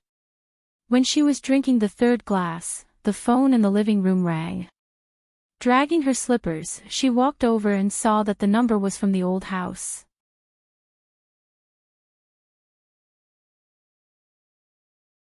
Chapter 289. Picking up the phone, she heard Qin Shuhua's voice. "Mom," Su Qianxi called. Hearing it was her, Qin Shuhua asked, "Is Siqing there?" "He is in the shower." "Oh, no wonder he did not pick up. Ask him to call me after he is done." "Yes, what's up?" "It's late." "Nothing. I'm hanging up." Qin Shuhua did not want to chat with Su Qianxi at all. The busy tone made Su Qianxi feel a bit disappointed. Walking upstairs, Su Qianxi's phone rang in the study. She walked in and saw Li Siqing's phone screen flashing. It was Tang Menjing. Su Qianxi picked up the phone and did not say anything. Tang Menjing's sobbing voice came from the other end of the line. "Brother Siqing, are you busy?" Then she seemed to be sobbing hard. "I'm in so much pain. The doctor said I'm having trouble with the baby. The baby is very uncomfortable. Can you come and see me?" Su Qianxi heard Tang Menjing's voice and tightened her grip on the phone. Had trouble with the baby? The baby was uncomfortable? Su Qianxi felt a bit uncomfortable, but surprisingly, she did not feel as uncomfortable as before. Walking out of the study, she said, "My husband is in the shower." Hearing Su Qianxi's voice, the crying stopped. Su Qianxi continued, "It's too late.